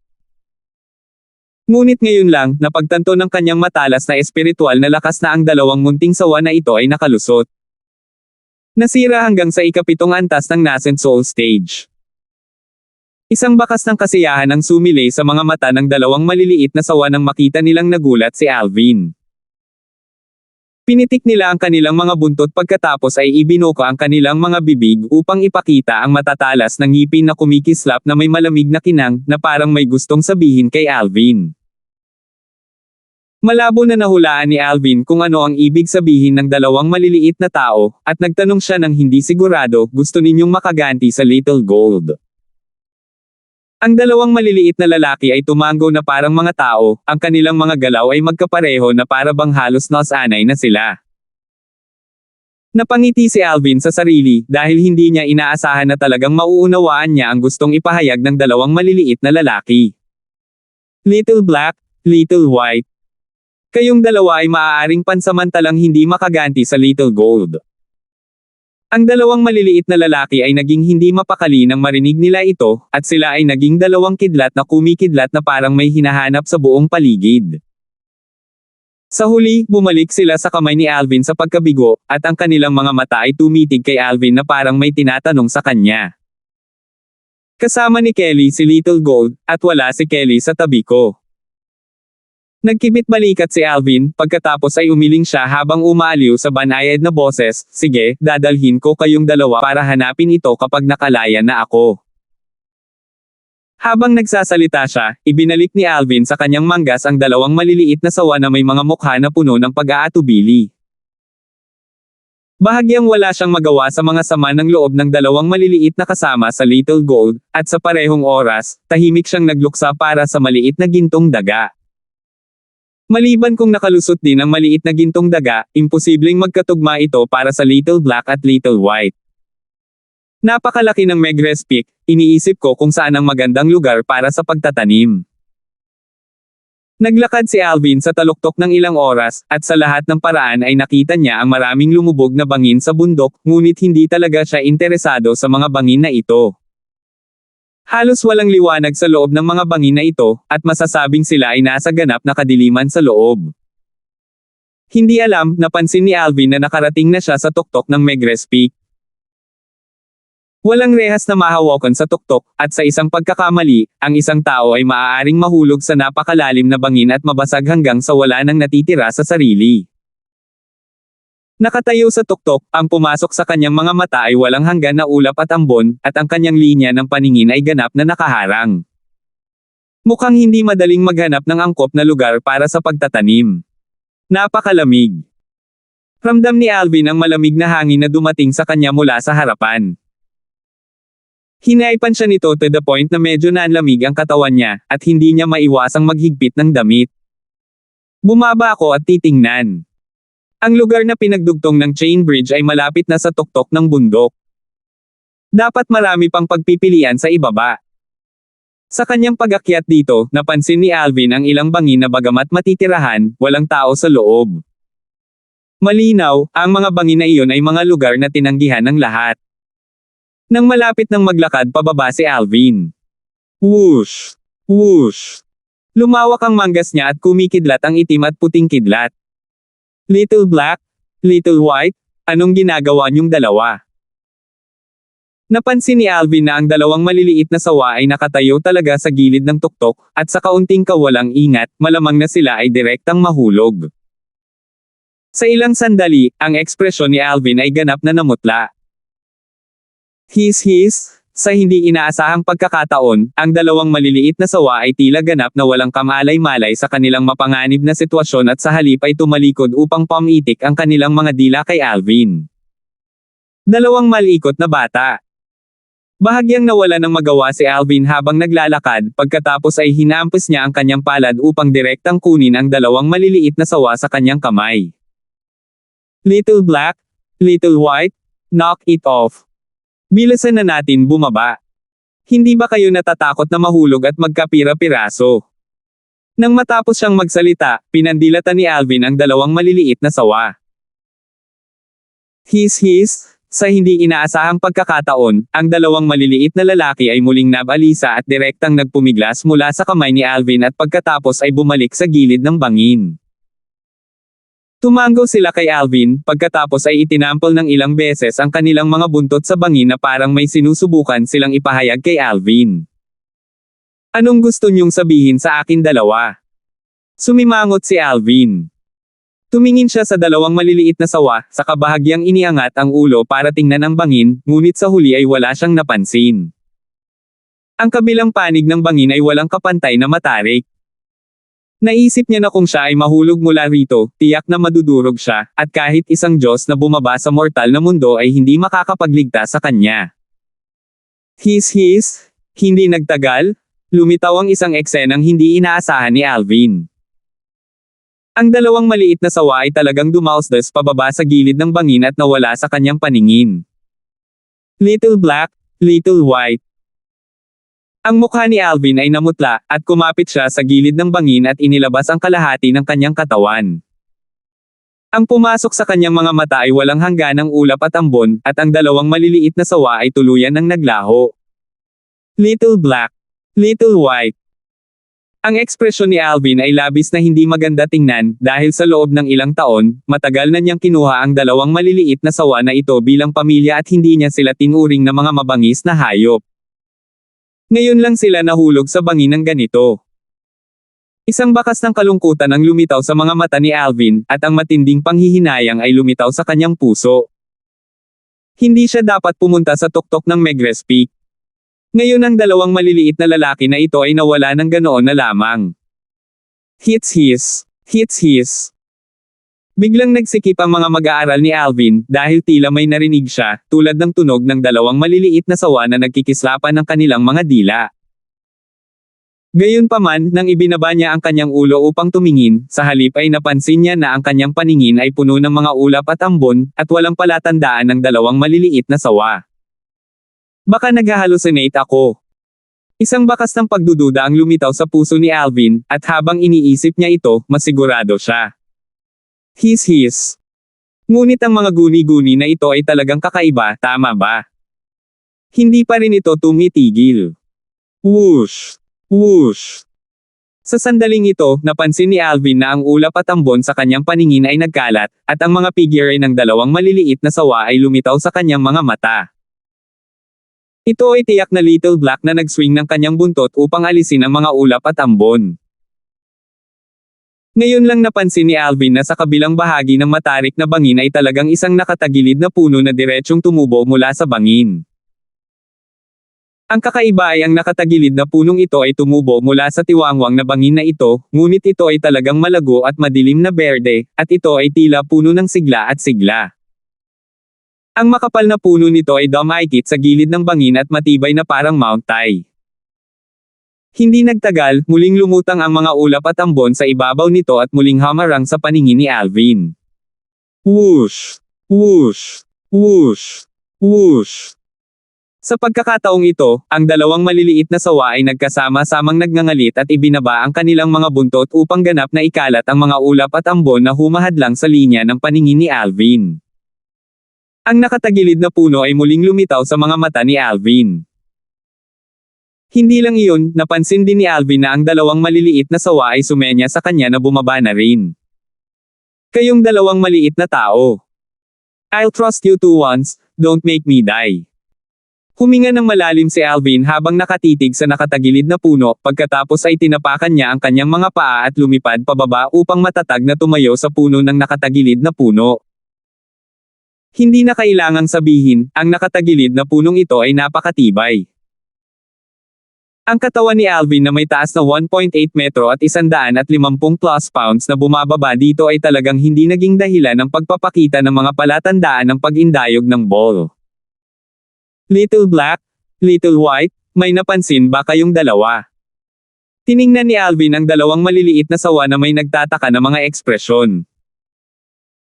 Ngayon ay napagtanto niya na ang dalawang maliliit na sawa na ito ay hindi pa dalos-dalos o wala sa kanilang pag-iisip, ngunit sa halip ay may napansin sila.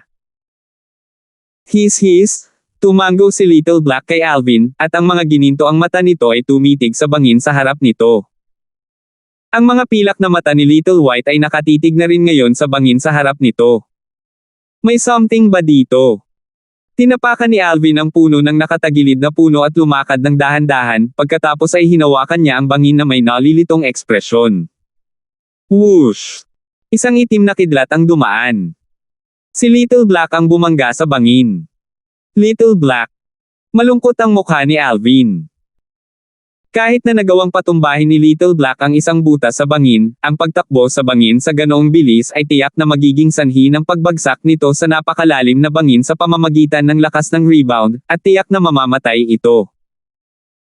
Gayunpaman, sa sumunod na sandali, nawala ang takot sa mukha ni Alvin at napalitan ng pagtataka. Dahil ang katawan ni Little Black ay talagang nakadrill sa likod ng bangin at nawala sa kanyang paningin. May isa pang maliit na butas sa bangin. Whoosh! Samantala, gumalaw din si Little White at ganoon din ay dumaan sa maliit na butas sa bangin para makapasok dito. Nang si Alvin ay nakatulala pa rin, ang tunog ng dalawang maliliit na sawa na pamitik ng kanilang mga dila ay umalangaw-ngaw sa mga maliliit na butas na kanilang nabutas. Baka naman may nakatagong kuweba sa loob. Naningkit ang mga mata ni Alvin habang seryoso niyang sinusukat ang bangin sa harapan niya. Hindi nagtagal, napansin niya ang isang pahiwatig. 263. Napansin ni Alvin na sa paligid ng bahagi ng bangin kung saan ang nakatagilid na puno, ay naglalabas ng mga bakas ng kahalumigmigan sa lugar sa paligid ng 2 hanggang 3 metro sa paligid nito. Ito ay ganap na naiiba mula sa iba pang mga bahagi ng talampas. Bukod dito, ang bahaging ito ng talampas ay may bahagyang mas madilim na kulay kaysa sa iba pang bahagi ng talampas. Kung hindi ito maingat na pagmamasid, hindi ito mapapansin. His, ang tunog ng 2 maliliit na sawa ay umalangaw-ngaw mula sa likod ng bangin at dumaan sa 2 maliliit na butas para umalangaw-ngaw, tila hinihimok si Alvin na mabilis na pumasok. You two little python wouldn't want me to learn from you to enforce my way in, right? Ang mga sulok ng bibig ni Alvin ay gumulong sa mapait na ngiti. Tumingin siya sa ibaba para sumulyap sa napakalalim na bangin sa ilalim ng nakatagilid na puno at bakas ng lamig ang bumungad sa kanyang puso. Bang! Sa sandaling ito, isang malakas na ingay ang umalangaw-ngaw.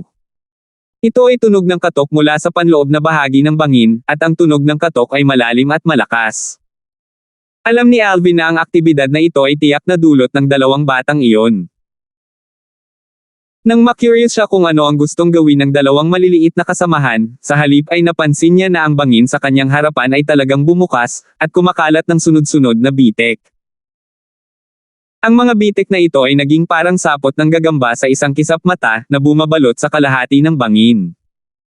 Pwede bang? Hindi maiwasang lumiwanag ang tingin ni Alvin nang makita niya ang eksenang ito, at kasabay nito ay sumigaw siya sa mahinang boses. Little Black, Little White, lumayo ka. His, lalong lumalayo ang tunog ng 2 maliliit na lalaki na nag-flick ng kanilang mga dila. Huminga ng malalim si Alvin at ikinuyom ang kanyang kanang kamay, pagkatapos ay bumagsak ang origin energy sa kanyang kamao. Sa itaas niya, 71 sinaunang mammoth na silhouette ang namuo na parang nangangaso sa langit, na handang lumabas anumang oras. Biglang gumalaw si Alvin. Bigla niyang binawi ang kanyang kanang braso na parang hinihila pabalik ang PC ng busog, pagkatapos ay sa susunod na sandali, ang kanyang kamao ay diretsyong pumutok na parang nag-transform sa isang kanyen, na mabangis na bumagsak sa bangin sa kanyang harapan. Bang!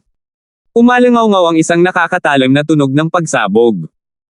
Ang bangin na mayroon ng hindi mabilang na mga bitek dito ay nabasag ng suntok ng kamao ni Alvin. Ang mga piraso ng bato at mga chips ng bato ay lumipad palabas upang mahulog sa napakalalim na bangin. Hindi marinig ang tunog ng pagtama nila sa lupa. Biglang lumiwanag ang tingin ni Alvin nang makita niya ang eksena sa likod ng bangin. Gayunpaman, ang pagindayog na nagmumula sa ilalim ng kanyang mga paa ay naging dahilan upang malungkot ang mukha ni Alvin, at bumilis ang tibok ng kanyang puso. Sa sandaling ito, tunay siyang nag-aalala na siya ay mahulog sa napakalalim na bangin kasama ang nakatagilid na puno. Sa kabutihang palad, sa kritikal na sandali, ang umaalog-alog na nakatagilid na puno ay bumalik sa kapayapaan at kumapit. Nakakatakot talaga. Muntik nang lumundag ang puso ko. Ang mga sulok ng bibig ni Alvin ay gumulong sa mapait na ngiti at nagkaroon ng bahagyang takot. Ngunit nang muling bumalik ang kanyang tingin sa espasyo sa likod ng basag na bangin, sa halip ay tila nakalimutan na niya ang kanyang matinding kaba mula kanina at puno ng pananabik ang mukha. Whoosh! Nagpapuwersa si Alvin gamit ang kanyang mga paa at tila naging isang espiritong ahas habang siya ay kumikislap sa espasyo sa likod ng bangin. Mayroon talagang isang nakatagong kuweba sa likod ng talampas, at ito ay isang natural na nabuong daanan ng kuweba. Kung hindi dahil sa 2 maliliit na sawa na nakatuklas sa kuweba na ito, hindi pa siya banggitin, kahit na personal na dumating dito ang Rebirth Martial Emperor sa kanyang peak, hindi pa rin niya matutuklasan ang lugar na ito. Sa ilang aspeto, ang kakayahan ng isang mabangis na hayop ay malayong maabot ng mga tao. Whoosh! Whoosh! Ang 2 maliliit na sawa ay nagbagong anyo ng mga bolts ng ilaw at bumalik sa kamay ni Alvin, pagkatapos ay tumango sila kay Alvin bago iwagayway ang kanilang mga buntot upang ituro ang kuweba. Gusto ninyong 2 na pumasok ako at tingnan. Tumingin si Alvin sa 2 maliliit na lalaki at bahagyang ngumiti. Ang 2 maliliit na lalaki ay nagmamadaling tumango na parang mga tao. Nagpakawala ng malalim na hininga si Alvin at bahagyang niluwagan ang kanyang naninigas na nerbiyos mula sa dati, pagkatapos ay naglakad siya patungo sa loob ng kuweba sa malalaking hakbang. Hindi man siya pinaalalahanan ng dalawang munting sawa, papasok pa rin sana siya. Ang lugar na ito ay lubhang kakaiba, at ito ay nagpahayag ng misteryo mula sa bawat sulok, na naging sanhi ng pagnanais ni Alvin na tuklasin ito hanggang sa wakas ay lumabas sa kanyang puso. Ang daanan na ito sa loob ng kuweba ay puno ng mga paikot-ikot. Hindi nagtagal pagkatapos pumasok si Alvin, napansin niya ang ganap na kadiliman sa kanyang harapan. Gayunpaman, hindi ito naging problema. Sa isang strand ng pilfire na nasusunog sa kamay ni Alvin, ang buong kuweba ay agad na lumiwanag bilang araw, na nagpapahintulot sa kanya na magpatuloy sa paglalakad ng dahan-dahan. His. Biglang, ang dalawang maliliit na sawa na nakapulupot sa kamay ni Alvin ay tila may naramdaman at labis na nasasabik. Si Alvin ay gumawa ng ilang malalaking hakbang pasulong. Whoosh! Whoosh! Kaagad, ang dalawang maliliit na sawa ay nagbagong anyo sa itim at puting kidlat at kumislap pasulong. Hindi nagdalawang isip si Alvin nang makita niya ito at gumalaw ang kanyang katawan upang sundan ang dalawang maliliit na lalaki. Spirit Serpent Movement Technique. Sa sulok sa harapan, napansin ni Alvin na huminto ang dalawang maliliit na sawa, at ang kanilang ginto at pilak na mga mata ay nakatingin sa malayo na may pagkatulala. Tumingin din si Alvin nang may pagtataka. Iyon ay nakita ni Alvin na sa dulo ng daanan sa kuweba sa kanyang harapan, isang bakas ng banayad, puting liwanag ang talagang kumikislap doon. Ngayon lang, habang nakatayo siya rito, malinaw pa ring nararamdaman ni Alvin ang origin energy sa loob ng kanyang katawan na pumipintig. At ang origin energy sa loob ng kanyang dantian ay tila nagsimulang kumulo rin. Anong lugar yan? Si Alvin ay may mukha na puno ng pagtataka, pagkatapos ay pinatay niya ang pilfire sa kanyang kamay, dahil ang lugar na ito ay hindi nangangailangan ng liwanag ng apoy upang maipaliwanag ito. Dinala ni Alvin ang dalawang maliliit na sawa upang maglakad patungo sa dulo ng daanan ng kuweba ng hakbang-hakbang. Ito ang sentro ng tuktok ng Megrez. Hindi nagtagal, umalis si Alvin sa daanan ng kuweba at tumungo sa isang espasyo na maliwanag tulad ng araw. Medyo malamig ang hangin dito, at hindi napigilan ni Alvin ang kanyang sarili na manginig ng kararating lang niya rito. Ngunit nang maingat niyang sukatin ang lugar na ito, lubos siyang natulala. Ang espasyong ito na maliwanag sa araw ay halos kasing laki ng isang ordinaryong silid, at sa harap ay isang natural na lawa. Sa loob ng pond ay may puddle ng milky white liquid. Tumulo. Isang malinaw na tunog ang umalangaw-ngaw sa kanyang mga tainga, at malinaw na nakita ni Alvin ang isang patak ng malagatas na puting likido na bumabagsak sa lawa, na nagdulot ng mga bilog na alon na kumalat. Biglang itinaas ni Alvin ang kanyang ulo upang tumingin sa itaas niya. Isang malaking kahabaan ng stalactites ang lumitaw sa kanyang mga mata. Itong uri ng stalactite. Hinanap ni Alvin ang mga alaala ng Rebirth Martial Emperor. Pagkaraan ng maikling sandali ay dumating siya sa biglaang kaliwanagan, at ang kanyang mga mag-aaral ay hindi napigilan ang paghihigpit. Ito ang 10,000 year stalactite milk. 10,000 taon na stalactite milk. Ayon sa mga alaala ng Rebirth Martial Emperor. Ang gatas ng stalactite na nabuo mula sa 100 taong gulang na mga stalactites ay maaaring gamitin bilang gamot, ngunit ang mga epekto nito ay minimal. Ang gatas ng stalactite na nabuo mula sa 1,000 taong gulang na mga stalactites ay may napakataas na epekto, na kapagpapalusog sa origin energy, at sa isang tiyak na lawak ay bahagyang napataas ang likas na talento ng isang tao sa martial Dao. Gayunpaman, ang stalactite milk na nabuo mula sa 10,000 taong gulang na mga stalactites ay nasa pinakamataas na grado. Sa sandaling nabuo ang 10,000 year stalactite milk, ang nakapagpapagaling na epekto nito ay mas mahusay kaysa sa 1,000 year stalactite milk. Maging ang Rebirth Martial Emperor na nakaranas ng 2 buhay ay nakatagpo lamang ng 10,000 year stalactite milk minsan sa kanyang ikalawang buhay. At tiyak na ang hindi inaasahang pagtatagpo na iyon ang nagbigay daan sa natural na talento sa martial Dao ng Rebirth Martial Emperor sa ikalawang buhay na tumaas sa isang napakapangit na estado, at ang oras na ginamit niya upang linangin sa Martial Emperor stage ay 50% lamang ng oras na ginugol niya sa paggawa nito sa kanyang unang buhay. Anong uri ng paniwala ito? Ang 10,000 years stalactite milk ay nakapagpataas ng natural na talento ng isang tao sa martial Dao tungo sa isang napakapangit na estado. Nataman ko ito ng malaki. Nataman ko ito ng malaki. Namula ang mukha ni Alvin at labis siyang nasasabik. Hindi niya akalain na napakabuti ng kanyang kapalaran. Kakapasok lang niya sa 7-star sword sect at kakapasok lang sa Megrez Peak, pero na-encounter niya ang 10,000 years stalactite milk na mahahanap ng isang tao sa swerte ngunit hindi sa paghahanap dito. Bukod dito, ang pond na iyon ng 10,000 years stalactite milk, ito ay hindi bababasa. Si Alvin ay nag-iisip sa kanyang puso, at walang kamalay-malay na tumingin sa puddle ng gatas sa pond. Ang sulyap na ito sa halip ay halos lumuwa ang kanyang mga mata. Little black, little white.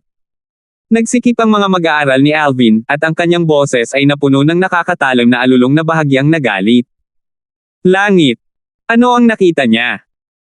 Ang dalawang maliliit na sawa ay kasalukuyang matako na sumisipsip ng 10,000 years stalactite milk, at sa isang maikling sandali, kalahati ng puddle ng gatas ay kinain nila, isang buong kalahati. Sa sandaling tumingin si Alvin, ang dalawang maliliit na sawa ay nahiga na sa kasiyahan at nakatulog sa kanilang kumakulom na tiyan. Sa kanilang mga katawan, ang mga marka ng ginto at pilak ay kumikislap na may matingkad na kinang.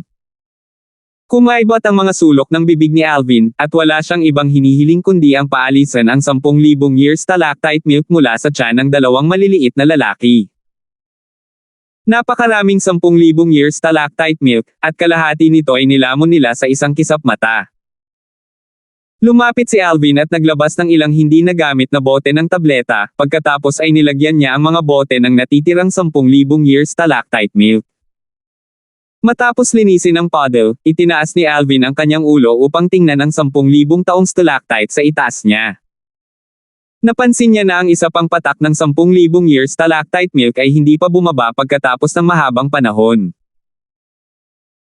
Ayon sa bilis na ito, ang 10,000 years stalactite milk na ito ay malamang na mangangailangan ng ilang buwan bago makapagpatulo ng isa pang patak ng gatas. Hula ni Alvin. Bumaba ang tingin ni Alvin sa dalawang maliliit na sawa na nakatulog na may kumakulom na tiyan, at naisip niya sa kanyang puso habang puno ng kuryosidad, ang dalawang batang ito ay lumunok ng napakaraming 10,000 taon na stalactite milk, maaari itong ituring na isang malaking kapalaran. Nagtataka ako kung paano sila magbabago sa kapalaran. Ang dalawang maliliit na sawa ay parehong iba't ibang mabangis na hayop at mayroon ng pambihirang talento na hindi mas mababa sa maliit na gintong daga na isang jade-eyed heavenly mouse. Ngayon, pagkatapos lunukan ng napakaraming 10,000 taon na stalactite milk na nakapagpataas ng natural na talento, tiyak na mas magiging makalangit pa sila sa hinaharap. Kahit malamig dito, ito ay puno ng espiritu ng enerhiya. Ito ay isang magandang lugar upang magtanim. Nakahanap si Alvin ng isang batong plataporma sa gilid ng kuweba at umupo. Nanliit ang kanyang mga mata at inikat niya ang paraan ng paglilinang ng isip ng worm python form ng Nine Dragons War Sovereign Technique. Malinaw na naramdaman ni Alvin na sa lugar na ito, ang origin energy sa loob ng kanyang dantian ay kumukulo, at nang siya ay nilinang, ang kanyang pag-unlad ay walang katulad na mabilis. Kahit na ang lugar na may pinakamaraming espiritong enerhiya sa pangunahing rurok ng 7-star sword sect, ang Dubi Peak, ay maaaring hindi maikumpara sa lugar na ito, lihim na naisip ni Alvin sa kanyang puso. Hindi ko akalain na mayroon talagang ganoong lugar sa Megrez Peak ng 7-star sword sect.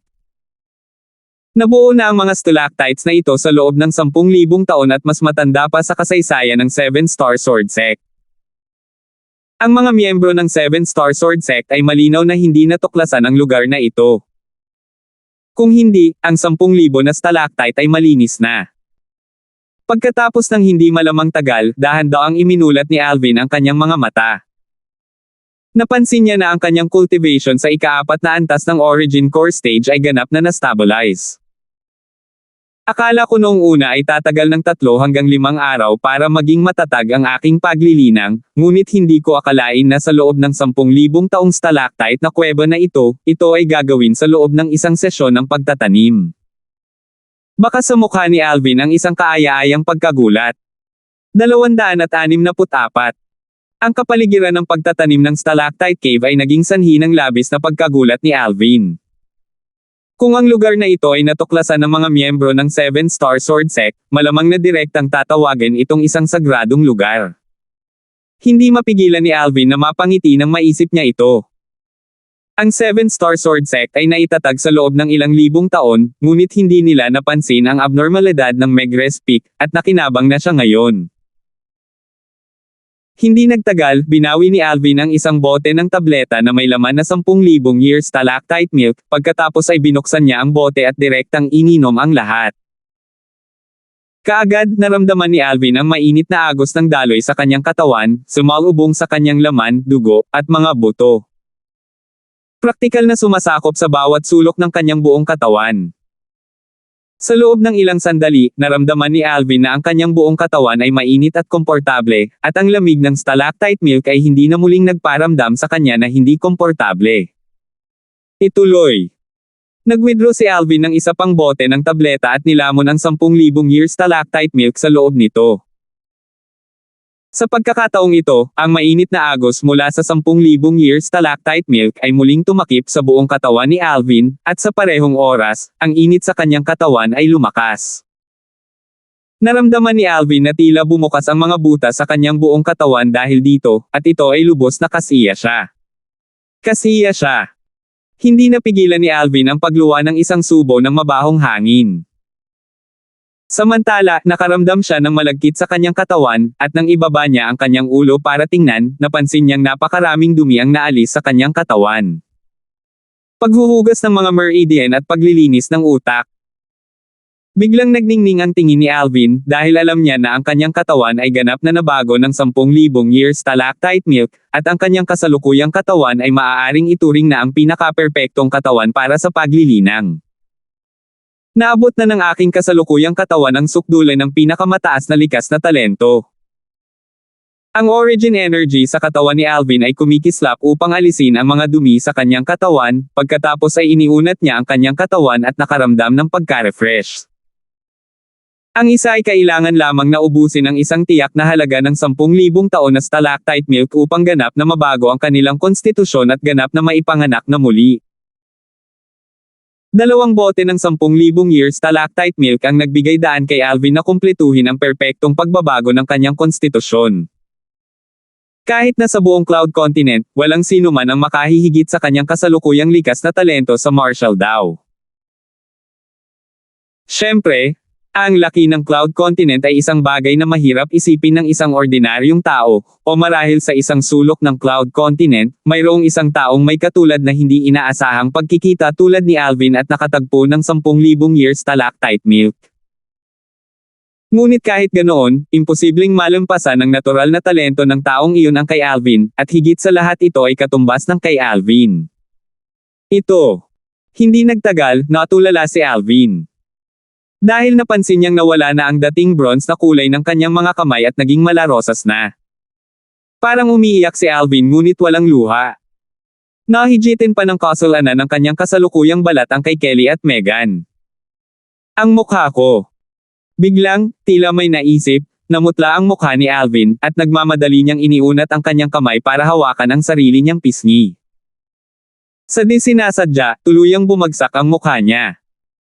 Napansin niyang kasing kinis na ngayon ng Jade ang mukha niya at may slant to the point na para bang madaling masira ang mukha ni 64A sa isang pitik ng daliri. Nangyari na ang bagay na pinakaayaw niyang mangyari. Ngayon siya ay maituturing na isang tunay na magandang batang lalaki.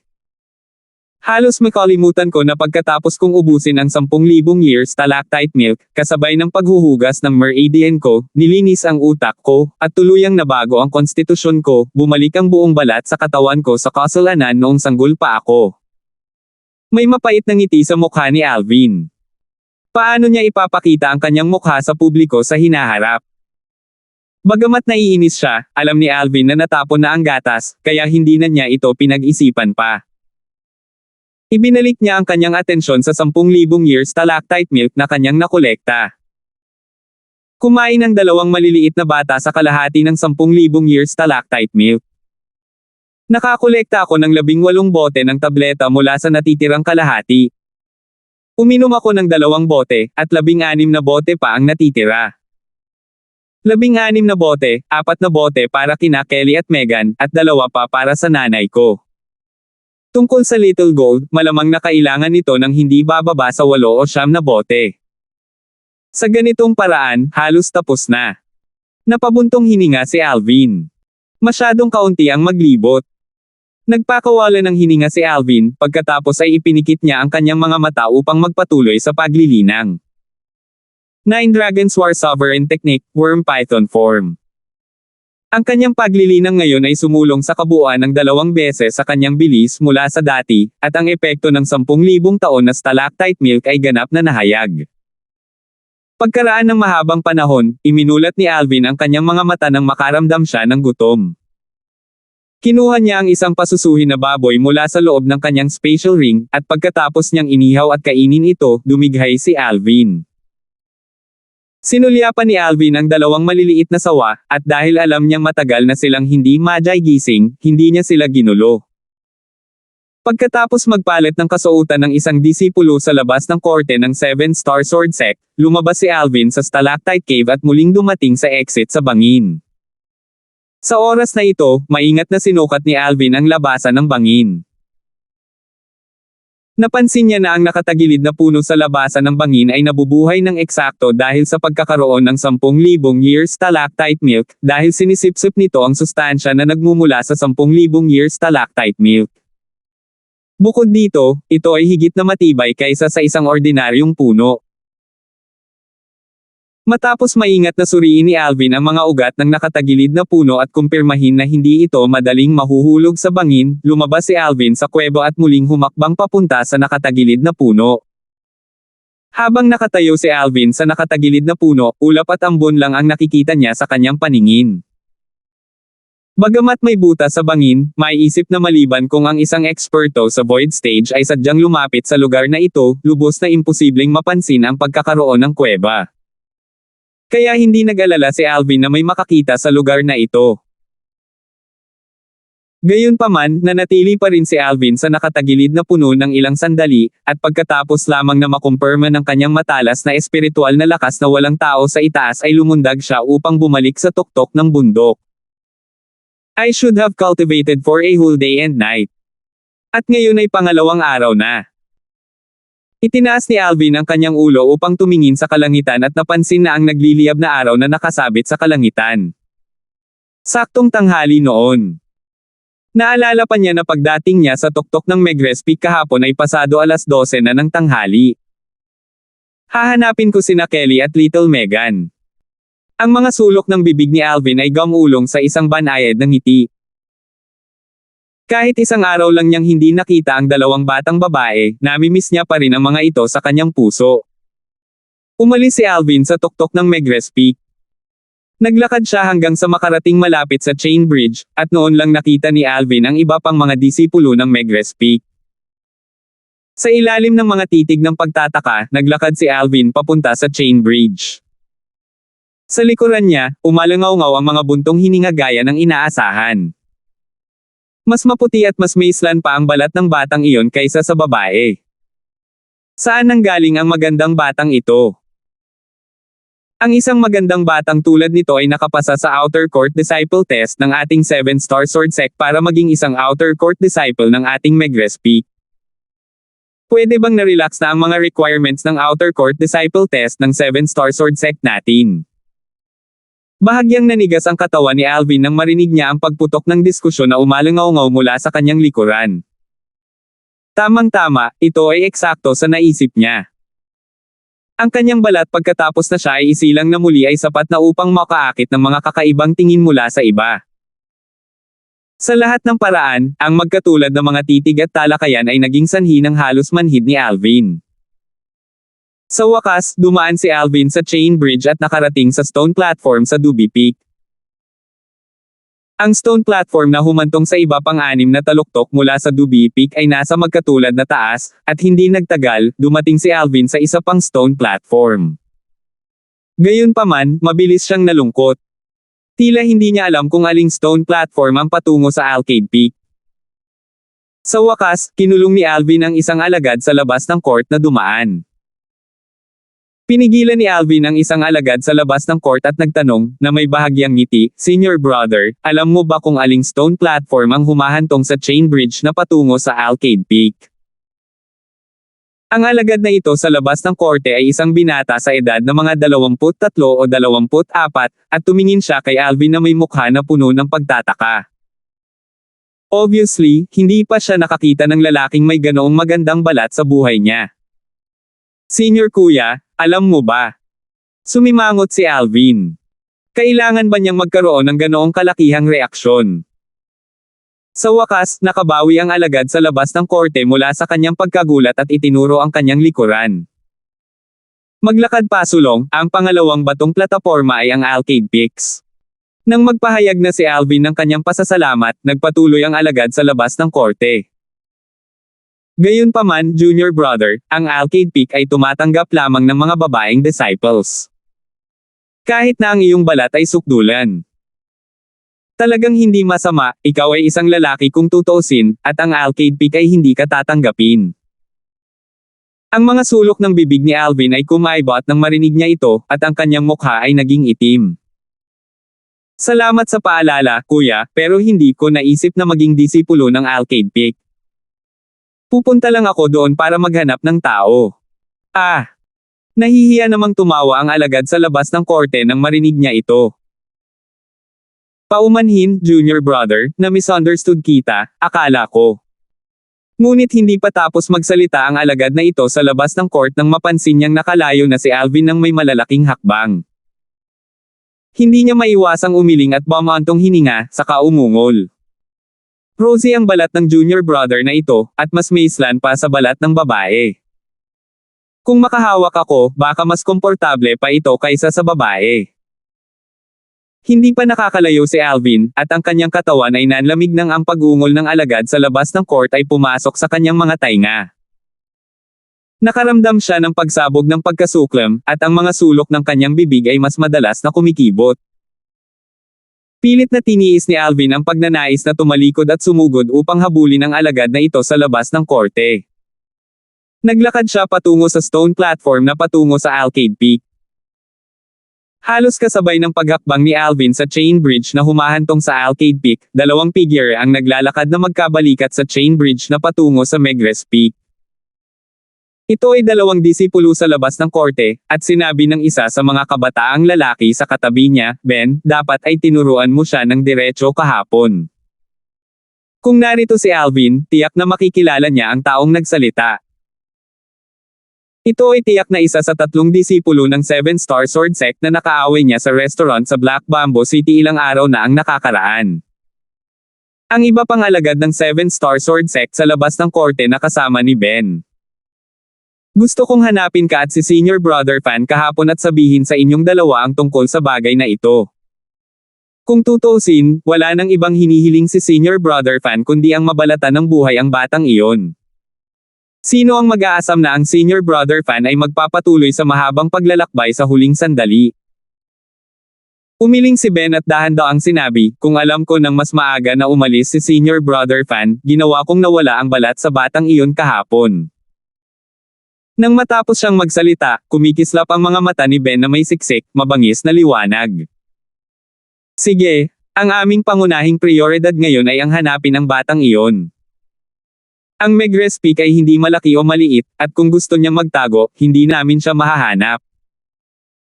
Ang mga mata ng ibang alagad sa labas ng korte ay kumislap ng isang piraso ng mabangis na liwanag, at sa loob ng mabangis na liwanag, ang makapal na kadiliman at puot ay lumundag.